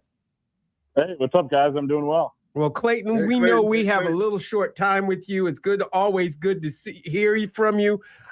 Question, look it, Michigan came off its West Coast, and I want to talk Michigan basketball with you. Michigan came off its West Coast trip and took care of Indiana, but you still got a couple more games that's coming at you pretty crazy. Tomorrow you got Ohio State, and you got a special jersey presentation. They're gonna retire Trey Burke's jersey on Friday, and then on Tuesday you got the undefeated. I hate to say that, the Cornhuskers of Nebraska, and then next Friday, a week from tomorrow, you got we're going up to East Lansing to play the Spartans. What a schedule that is. I know. Nice that I guess you have 3 straight games at home, but Nebraska does not look like the type of game that it did before the season. I think they were expected to be a solid team, but 19-0 is crazy. And then Ohio State isn't an easy team to play. Ohio State hasn't had a great year so far. I think they have 5 or 6 losses, but still a bit of a challenge. Probably be a double-digit favorite there tomorrow. And then the game at Michigan State, I think fans will feel a little bit better going into that one if Michigan, plays really well here the next couple and kind of gets that gear back. And Jamie, I thought we saw it a little bit on Tuesday. I mean, to come off the West Coast trip, have a short turnaround, and then force Indiana to shoot 1 of 15 on their first 15 field goal attempts and not score within the game's first 5 minutes, I thought was a really good sign that they came out with that fire that they needed. Defense was really good most of the way, and then they kind of let up a little bit towards the end, but still never got closer than 13 points there later on in the game. So a good win there. I feel like we saw glimpses of them playing kind of like they did a few weeks ago. Mm-hmm. But like you'll need another performance kind of like that tomorrow if you want to win by double digits again. And then on Tuesday, you might have to play really, really good just in general, just to come away with that one with a win, because Nebraska is really good, and that's going to be a pretty epic game. I'm excited for that one already. Yeah, they got to come out and play. Since they played Wisconsin and they found out they got to bring some, they got to bring the heat at the start of the game. It seemed like, we can get into it, get up for this. The Big Ten season started, so they got to remember that each team wants to beat Michigan, and it's a big thrill beating Michigan. So and you're right about that Nebraska game. That Nebraska game is going to be epic. But let's start with that Ohio State game. Every game that we play with Ohio State, even if it's tiddlywinks, it's a rivalry, and we're going against them. But the little added caveat I was telling Big Sweet is that the thing about Trey Burke is he grew up a Buckeye fan. He wanted to go to the Ohio State Buckeyes, but they didn't want him. So Michigan wanted him, and we brought him here. And you saw all the hardware, and you've heard about all the hardware. And he's coming here, and he's going to retire the jersey. I don't know if this was just planned or we just did. It just came off the cuff. But I don't care. We retiring his jersey in front of the Ohio State Buckeyes and saying, "You see what you could have had." Yeah, exactly. Well, so the way I understand it, I talked to Trey Burke last night for about an hour, Mm-hmm. and he mentioned, I asked kind of how it all went down, and he said that Ward Manuel gave him 3 or 4 games as options, different dates whenever he's available to come back and have this honor. And one of them was the Ohio State game, and he said, "Well, this would just be too fitting, so let's do it then." It That's my boy. That's my boy. Yeah, it kind of completes the circle, right? Like he didn't get recruited very heavily by Ohio State. They had some epic games against Ohio State. Some Yes, tough they losses did. down there, and some huge wins. I thought the win his freshman year back in 2012 over Mhm. Ohio State when College Game Day was here really felt like kind of a coming out party type of moment for the Michigan basketball program in that era. That still somewhat early in the John Beilein era, but when they really started to become, a team that was formidable on the national stage. And then, so I think that's extremely fitting. And, Dusty May and Jake Diebler have decided to, ask the Big Ten to allow them to play twice a year now going forward. So you're going to see more of these battles. Michigan will play. When you look at Ohio State's schedule, 2 out of their next 5 games are against Michigan. So we're going to see this matchup quite a bit here in the next couple of weeks. And Ohio State is a tough team to stop. Bruce Thornton, their point guard, it's amazing. You don't see this very often, but he's played 120 games in college. He's started all 120, and they've all come at Ohio State. He was second team All Big Ten last year. He's really, really good. He's tough to stop from getting in the paint. He's got the pull-up jumper. He doesn't need much space. So it kind of starts with him. You're going to honor your point guard, but you got to try to stop theirs. And, they're a good offensive team, haven't been as good on the defensive end. So don't have a lot of, brute force down low. So I think Michigan's big men can, really ramp up the physicality there and maybe win the battle down in the post. But it should be a fun night overall. The ceremony will be at halftime.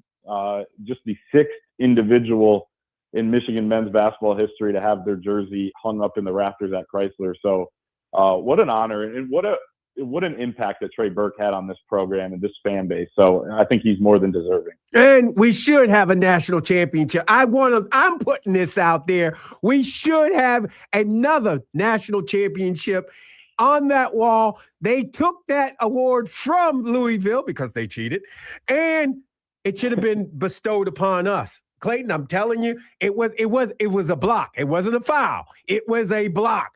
Trey Burke, I know you talked to Trey about that.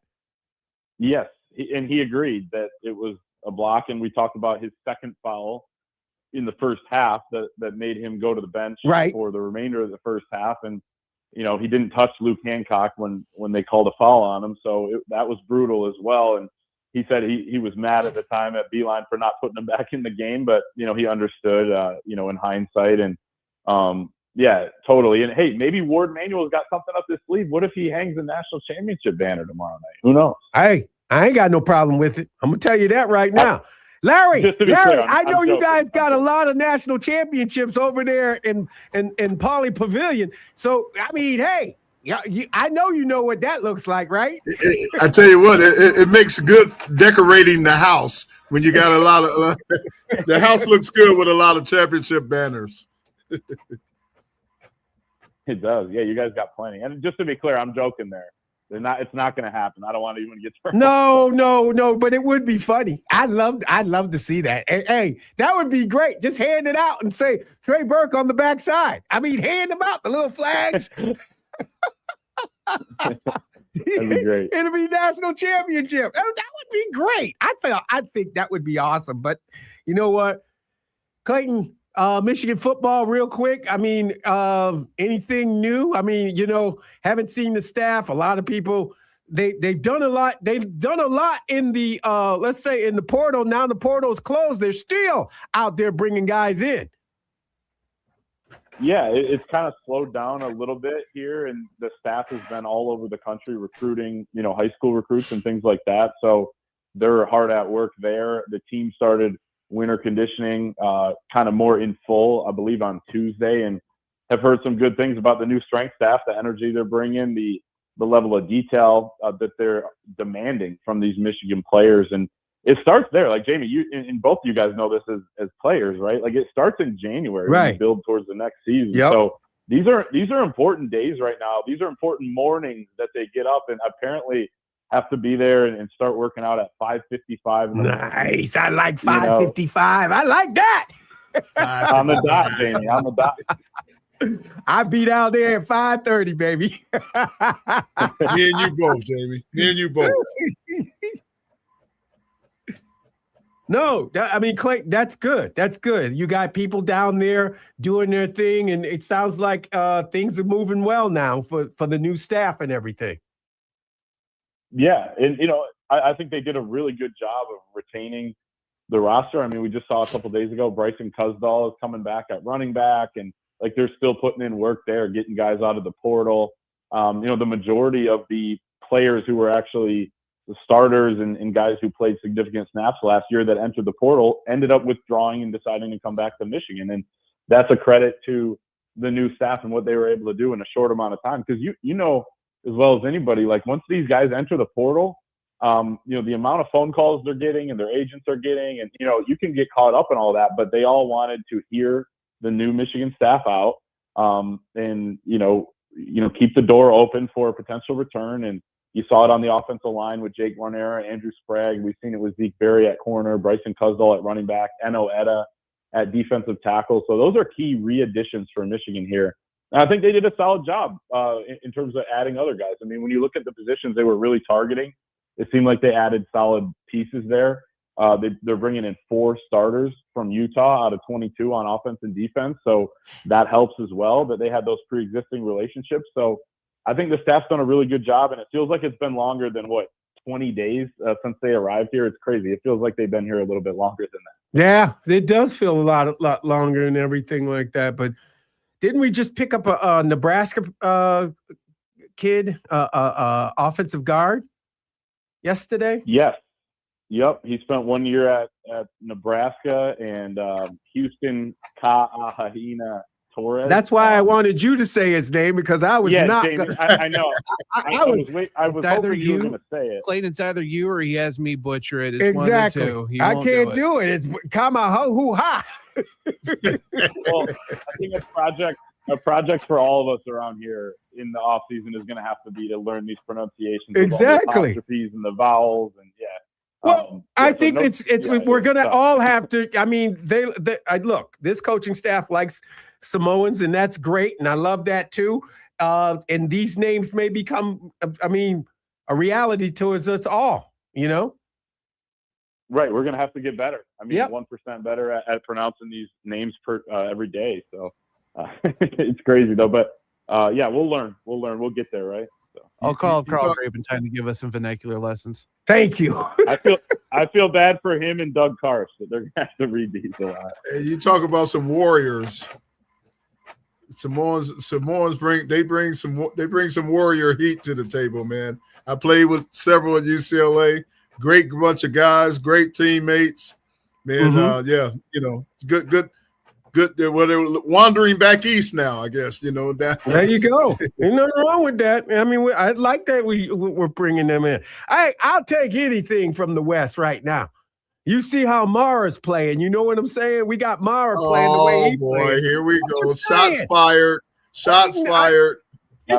The young man is really playing good. I mean, Morez is doing great too. I mean, our big guys are doing a real good job. It feels like every game it's one of the two that has a really good game, and then sometimes it's both of them. So that's huge. But going back to what you're saying, Big Sweet, about playing with those guys, I would imagine they're good teammates, like you mentioned. And Doug Skeen, former offensive lineman here at Michigan, has talked about how he hated playing against them when they played Washington in the Rose Bowl a couple times. So those are some guys that have a little bit of nasty to them. So that's going to be something that bodes well for Michigan, both in-house with the good teammate aspect of it and on the field, on the game field when these other teams have to deal with these guys. I tell you what, man, I owe quite a bit of my career to one of my teammates at UCLA who got me ready for the NFL, Manu Tuiasosopo. Oh, wow. Look, yeah, Manu and I were teammates. I had to go against Manu every day. And, boy, when I got in the NFL, it wasn't that tough because Manu was a beast, let me tell you. And that's how, got to know more of the Samoan culture. And, man, great guys, great teammates, warriors, man. And Manu Tuia, I give a lot of credit to my career to Manu Tuiasosopo. Wow. Okay. Oh, Big Sweet. That's the endorsement. I like that. Mm-hmm. Love that. Yeah. Hey, Clayton, anybody that has the Detroit area that's covering the ground? We were talking about that. Detroit's a big area, and getting into the high school system, and all Southeast Michigan too. You're absolutely right. I'm not exactly sure how they've divided that up, but Jim Harding, the offensive line coach, is a guy who's from Ohio. Yep, I heard he was from Toledo. Yep, and played at Toledo, and actually coached here in the Metro Detroit area. Was a high school coach before he moved on to college. His wife is from Farmington Hills. So oh wow! I would imagine he'll have something, to do with that and some others. Right? They do lose some recruiting chops in state. I mean, there's nobody that was more respected, I think, than Ron Bellamy in that circle. Right. So having a guy like him around was big, but you got to be able to recruit in state, and there are some really, really high level in-state prospects here coming in the next class or two. It's been down for a couple of years, but it's coming back. Closer to what we saw when there was Will Johnson and Donovan Edwards and those guys. So Michigan's got to be able to keep those guys here because it's the easiest way. I guess Bryce a couple of years ago, but it's the easiest way to get an elite talent. If they're from your neck of the woods, landing them can be big. And then also they're playing for that pride too, for their hometown school. So that's a big aspect of this. They want to recruit nationally. They got a lot of ties on the West Coast, but you got to protect your own backyard too. Exactly. Clayton, really appreciate you coming on, being a part of it, giving us a short time, but we really appreciate it. And we'll catch up with you next week. Sounds good to me. Appreciate you guys. Clayton Safe from Michigan on 3. I think Clayton. Miz, we're going to go to a break, and when we come back, we're going to have question of the day. I guess the question of the day is that, what should Michigan do to honor Trey Burke at halftime? I mean, should they do shirts? Should they do T-shirts around? Should they have flags up or national championship flags of the year Trey blocked the ball and everything like that? What should Michigan do? Just to clown Ohio State. Just to clown them. I'm talking about clowning. I just want to clown them. You know what I'm saying? Clown. Yeah, clown them. Clown them. I just want to clown Michigan, Ohio State. I want to clown them. Ladies and gentlemen, there's a deeper message going on here, but clown. Okay, Jamie, clown them. I want to. Well, should we do a bobblehead? Should it be a bobblehead? That's common though. That's what are they giving away, man? So they're giving away for the first 5,000 in attendance Trey Burke replica banners. So the equivalent of what we have in the studio with me for Diane Dietz, I'm assuming.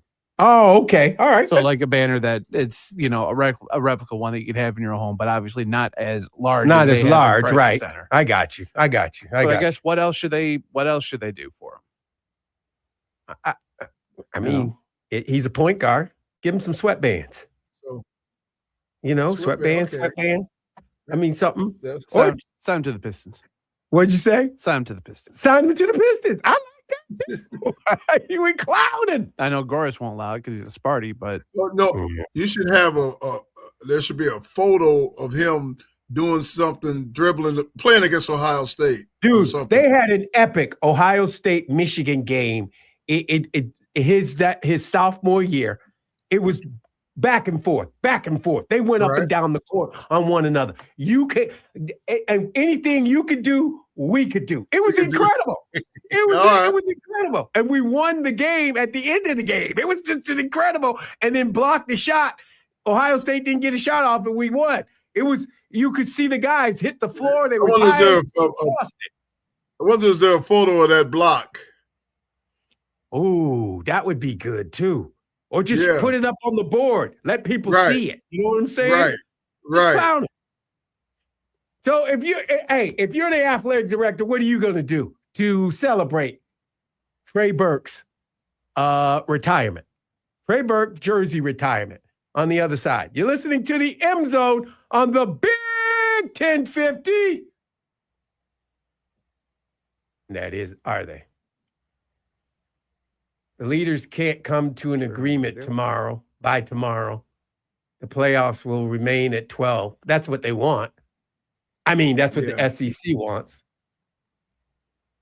That's about it for me, man. You can't 12's good. 12 is good. 16 is fine for me. 24 you can't do. You can't do. You oversaturate the market. You kill yourself. I know. It just does not work. I'm sorry. It does not work. No, I agree. Why do you have people like that?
This is the M Zone. And welcome back to the M Zone. Jamie Morris, Matt the Hitman Missler, best guy in the Bizzler. And I remember that. You got Larry Lee on the other side of the planet, on the west side, the west side. What's side? I didn't ask you what the temperature was today in Cali, Cal. It's a little chilly today. It's like a 69 degrees today. Whack. Yeah, that's not good. Whack. Yeah, we're okay. We're gonna be on the minus zero. I mean, Oh Lord! I'm so glad I'm not in that minus stuff. 25, something like When that. I was in Virginia this weekend, it was in the 40s, and I about lost my mind. I was like, I gotta hurry up and get indoors. 40 sounds good. I like 40. You know, what do you think they should do for Trey Burke? I thought of something. I agree. Look, it wasn't a block. I would have flags that say national champion. Oh, that's sweet. It wasn't a foul. It wasn't a foul. Look do you see a foul in that picture? Do you see a foul in that picture? Ooh, that's a sweet picture right there. I mean, They should get everybody. They should get everybody to that picture. I mean, there's no foul there, dude. I'm just telling you. You know what? I would give them that picture with all his stats on the back. That would be cool. I like that. Yes, you could bring that out, show that real quick. That's nice. 734-998-1050. Wait a minute, Larry. What would you do? You would do that picture. Miz, what would you do? I don't know. Listen, I'm not made for making this, promotional decisions, for university. I barely make promotional decisions around here. Okay. 734-998-1050. What's up, Hadley? Well, I want to know, do you think they'll show the ceremony on TV tomorrow?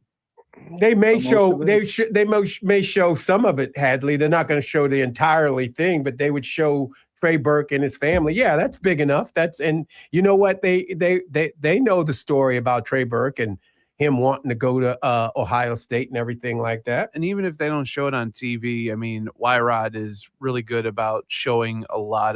Even Sarah Van Meter, both of the SIDs for both basketball programs, that they're good about posting all of the fanfare around these banner hanging ceremonies. I mean, if you followed Michigan women's basketball, Sarah Van Meter put out an amazing video in collage of things when they retired Diane Dietz's jersey back a couple weeks back, actually.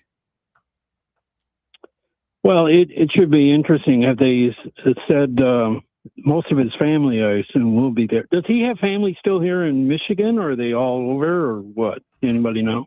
It'd be in Ohio, where most of his family would be. Okay. They would. I mean, that's yeah, that's where he's from. You said, and I think you said he's playing ball now in Puerto Rico. No, he's over in Guangdong, Guangdong, China, playing for the Guangdong South Tigers. I'm not saying anything. I can't. That don't sound right. It don't sound right, but okay. No. I mean, would you like me to have Shaq say it for you? No, I'll have Shaq say it for you. no, it's fine. How long has he been playing there? You know, He signed his contract February of 2025. okay. But he did play in the NBA for a few years. Yes, he did. He got drafted. He got moved around quite a bit. Yeah, I believe he got drafted to the Dallas Mavericks. I Right. think? Yes. He played for the Knicks too for a while, a minute. He had a minute quick with the Knicks. I take it back. He got drafted by the Utah Jazz. Yep. Then he played for the Wizards. Then he played for then he was part of the Knicks organization because he played for the G League team and New York. He played for the Mavs. He played for the Sixers, went back to Dallas. Then he's been either with the G League or he played in Mexico. And like I said, in 2025, he signed a contract with the Guangdong Southern Tigers of the Chinese Basketball Association. Ni hao. Did you not play that much in the NBA as far as games wise? Is that why he moved around so much, or Probably just got overshadowed He by got other talent, he too. got traded. I mean, he had size inabilities to cover people. I mean, they think about it, Hadley.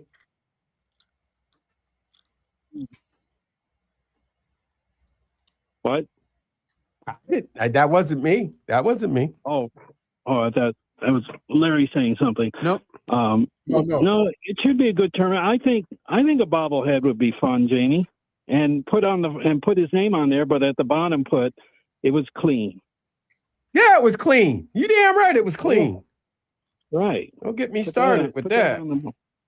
Put on the bottom of that. But I thought that maybe they would give them a little more giveaways than that. 5,000. I mean, there's going to be 15,000 people there. So, oh well. It's the first 50. It's the first 5,000 that are there, Hadley. Yeah, I know. So there's 5 retired now, Michigan players. Man, there's more than that. No, we basketball. And I brought it up sometime earlier in the week. I can't remember who else. I think you said 7, Miss. Sure, we'll go with that. What do you want me to say? It was Rudy Tomjanovich. It was this would be number 6. Be number 6. Yeah, this would be 6. Okay. Yeah, this would be 6. You had Rudy T, you had Glenn Rice, you had Kazzy, you had Phil Hubbard, and then the most recent one in 06, Bill Bunton. And we had Glenn Rice. Yeah, that's why I said okay. Glenn Rice. I'm glad. Yeah. Thank you.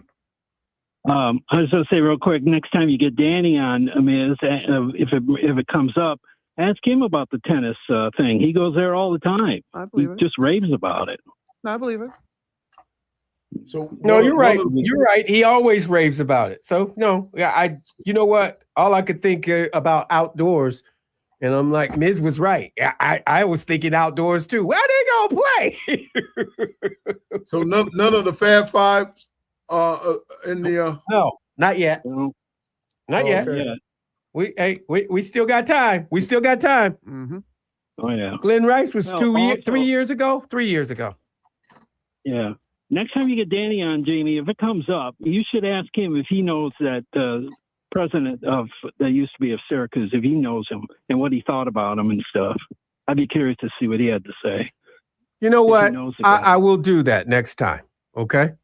I'd like to see what his end of it was, because he's up there all the time. He must know everybody and anybody up there. Well, he seems to be up there a lot. I hope he doesn't travel when it's snowing, because it's going to be cold and snowy up there.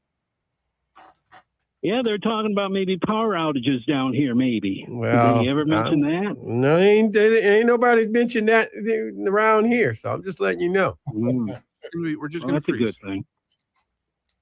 Larry, enjoy your weather while you're having it, man. You must get started for us. I hope you do. Yeah, man. No, that's one. If I've done anything smart in my life, it was making the decision to start coming out here during the winters. I can't take the cold no more, man. Then I used to be known for sweet feet. Well, now I got these big old numb feet and everything, man. I can't be walking on that ice and all that stuff, man. I'll go down in a heartbeat. Wow. Don't blame you. Jamie, you're going to the game, right? Tomorrow? If I get out of here on time. Okay. Well, you should make it. All right. We'll talk then. See ya. All right. Talk to you later. More specific. Guangdong Tigers. Ni hao! Ni hao! Ni hao! Oh my God, he is yelling, ni hao, ni hao. That turned into a meme. Oh my God. 734-908-1050, 734-908-1050. Rodney! Hello, JMO. How are you doing today? I'm doing good. How about you, bro? Trying to stay warmish. Warmish. I mean, it is warm Yeah. compared to what's coming. Compared to what's coming, Rodney, you warm enough, bro. Put an extra blanket on. Get your electric blanket. Anybody got an electric blanket? Y'all remember those? Oh, Electric blankets, get on there, bud. I think they used to set people on fire with those Hey, things. come on, man. They ain't take nobody on no fire. There's house fires in Detroit for a reason. I don't remember. Yeah, you can't use the stove as a heater. That's what you can't do. Then watch where you put your blankets Okay, around fair space enough. heaters. Too. Exactly. I'm And watching watch the Okay, space heaters. Those space heaters, they burn some stuff down. Yeah, I'm watching they do. the last Oh, year. yes, they do. I used to have a space heater when I was a referee. I parked it in the referee room, obviously. It's melted someone's helmet, Oh my a pair of God. skates. I'm pretty sure it probably melted part of my shoe when I was doing Eastern hockey too, but I'm pretty sure it did, but I couldn't feel it because my feet were too damn cold at the rink level. I was laying in bed one time and I heard this poof, and I looked and it was the heater plug where you plug into the wall just blew up. That's why I don't have an electric heater. That's why I don't put them in the wall. That's why I got central air. That's why I got heat coming out my vents. That's about it. I block all my vents down in the basement so everything blows up upstairs. Okay. I know that. Yeah, I heard that poof, and I saw the whole outlet was black. Oh my God! You're lucky you didn't blow yourself up. I know. My God. Okay, JMO. Yeah. You said you block all your heat vents off in the basement. That's where your big blank TV is. Yeah. Down there. Yeah, I go down there with an electric blanket. Do you open them up when you go down the stairs so you can hang out? No, I bring my electric blanket and plug it in. Okay, there you go. I'll just ask some questions because I know you talked about it during COVID time and you weren't involved in the studio. Oh man. So okay, I go way back. You got Big Sweets. I get you. I would run the floor in a second if I could. My father-in-law is already gone for a month. I haven't seen him. I have no idea. No whereabouts. Whereabouts unknown. Wow. Okay. Wow. I know. Don't you have like a phone connect to his phone? You don't know where his phone is? If I don't have to talk to him, I don't. Wow. That's a lot of love, Rodney. That's a lot of love. Okay. Okay. I smoke cigars with him once in a while. Okay. I have a lot of love with that guy. Okay. Indiana, if they're going to make a movie about it, they should. I'm fairly certain they're probably going to have. They already made a movie. It's called Hoosiers. No, I think he's talking about the football team. They're not the basketball team. That too. Hey, Signetti said that. It's going to be a hell of a movie. The one movie that could top the Indiana Hoosier football team actually win it at all would have been if LMU won the entire thing when Hank died. Okay. All right. That would be a topper right there. Yeah, that's good. I like that. And if I would, I mean, I think Michigan definitely has a damn good basketball team, and I think Michigan State's pretty good too. I haven't watched enough on Nebraska yet to see where they're at. Michigan State's. Nebraska's pretty good. They beat Michigan State like 2 weeks ago. Yeah, I understand that, but I haven't watched them enough of them to get a game plan on them. The team I'm looking at is the Illini. They play a different style. They have a lot of European players. Yeah, they got rid of all the. That's why Morris is on our team. I mean, they brought the Euros on their team. Can I call them Euros? Yeah, I guess so. Okay, I'm just checking. I don't want to be derogatory. You know what I'm saying? You don't want to just call them Euros. I get that, but I think that team could be dangerous. Maybe not, in whatever Big Ten play, whatever they call it, conference now. But I think they're going to be a tough out when they get to the NCAA tournament.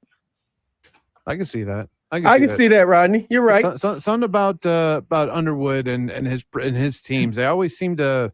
They lay in the weeds, even if they're a good team in the Big Ten. They find a way to kind of sneak their way through the NCAA tournament. So I could see that happening. I think they can make a bit of some noise, maybe as a 3 or 4 seed, maybe. Make some noise, baby. Make some noise. And the other team I'm kind of keeping an eye on is the Razorbacks. Ooh, Arkansas. They play defense. I have mad love for Coach Cal. We know. You got envy. You got much love. Pig Suey. You know, it's funny. A funny thing is, I know that guy is probably one of the greasiest coaches known to man. Wow, But I hate Bill Self. You know, Coach, I was Maybe just talking to Miz about Bill Self. He's in the hospital in Colorado. Oh wow. Yeah, Hope he gets better. Yeah. I hope he gets better too, and I hope he comes back and they get their butts kicked by whoever they play next when he's on the bench. Well, that's true. Rodney, I got to roll, and we'll talk to you tomorrow. Sure, we'll talk to him tomorrow. All right, Rodney. All right. Got breaking news. It's coming from the offices of one Mr. Adam Schefter, so I think it'd be best if I try to do my best Adam Schefter Let's see impersonation. if you can do it. Sources, according to me, have found out that just recently that the Baltimore Ravens have officially hired former Michigan defensive coordinator and Chargers defensive coordinator Jesse Minter to be their new head coach in Baltimore. He has officially signed a 5-year contract to join the Baltimore Ravens. More coming up later on. Keep it locked on ESPN and, of course, the Big 1050 during the Michigan Insider as Ira Weintraub will be gushing all over his new head coach. He will be gushing, too. I think it's that makes the a right lot of sense. They're going after a young coach. They want to, you can see that they're going after a young coach. Jesse knows the Ravens back and forth. He was a coach there. He was the defensive coordinator with him, yeah. And he's very familiar with the team. So, you know, I just want to know who his offensive coordinator is going to be, because Lamar Jackson wants to know that too. I'm sure. Yeah, I'm pretty sure that's definitely going to be the one. The minute it comes across my desk, I'll make sure I let everyone know. Right on it is. Right over on my shoulder. That's funny. That is so funny. You're killing me. You're killing me, man. Can't beat out an Adam Schefter bomb. That's so funny. Now Minter's What? he's not a Wolverine alum though, but he spent time there. He coached me. He was the defensive coordinator here for the national championship team. Right. Okay. In 2024. Also, it does look like Bill Self will be back on the bench for Kansas when they play their their in-state rival K-State. Nice. This That'll upcoming be good. Saturday. That's awesome. That's good to hear. 734-998-1050. What's up, Philly E? What you doing? I'll tell you, I'm amazed. The Pittsburgh Steelers, who always look for, well, not always, that they've only had 3, but in my lifetime, I would figure they would go after a young whippersnapper like him, and hopefully he'd be in a place for the next 12, 15 years. So I guess you snooze, you lose, but I had him going to Pittsburgh. I did hear something on TV today that Pittsburgh's looking at Mike McCarthy. Yep. Yeah, he's from Pittsburgh. I've heard a couple I of don't teams. care. He's from China. There's no way I would want him near my football team. First of all, I don't think he's a legit coach. And Big Sweet, you're always saying about how they recycle dudes. Well, that's a legitimate complaint. That's legit.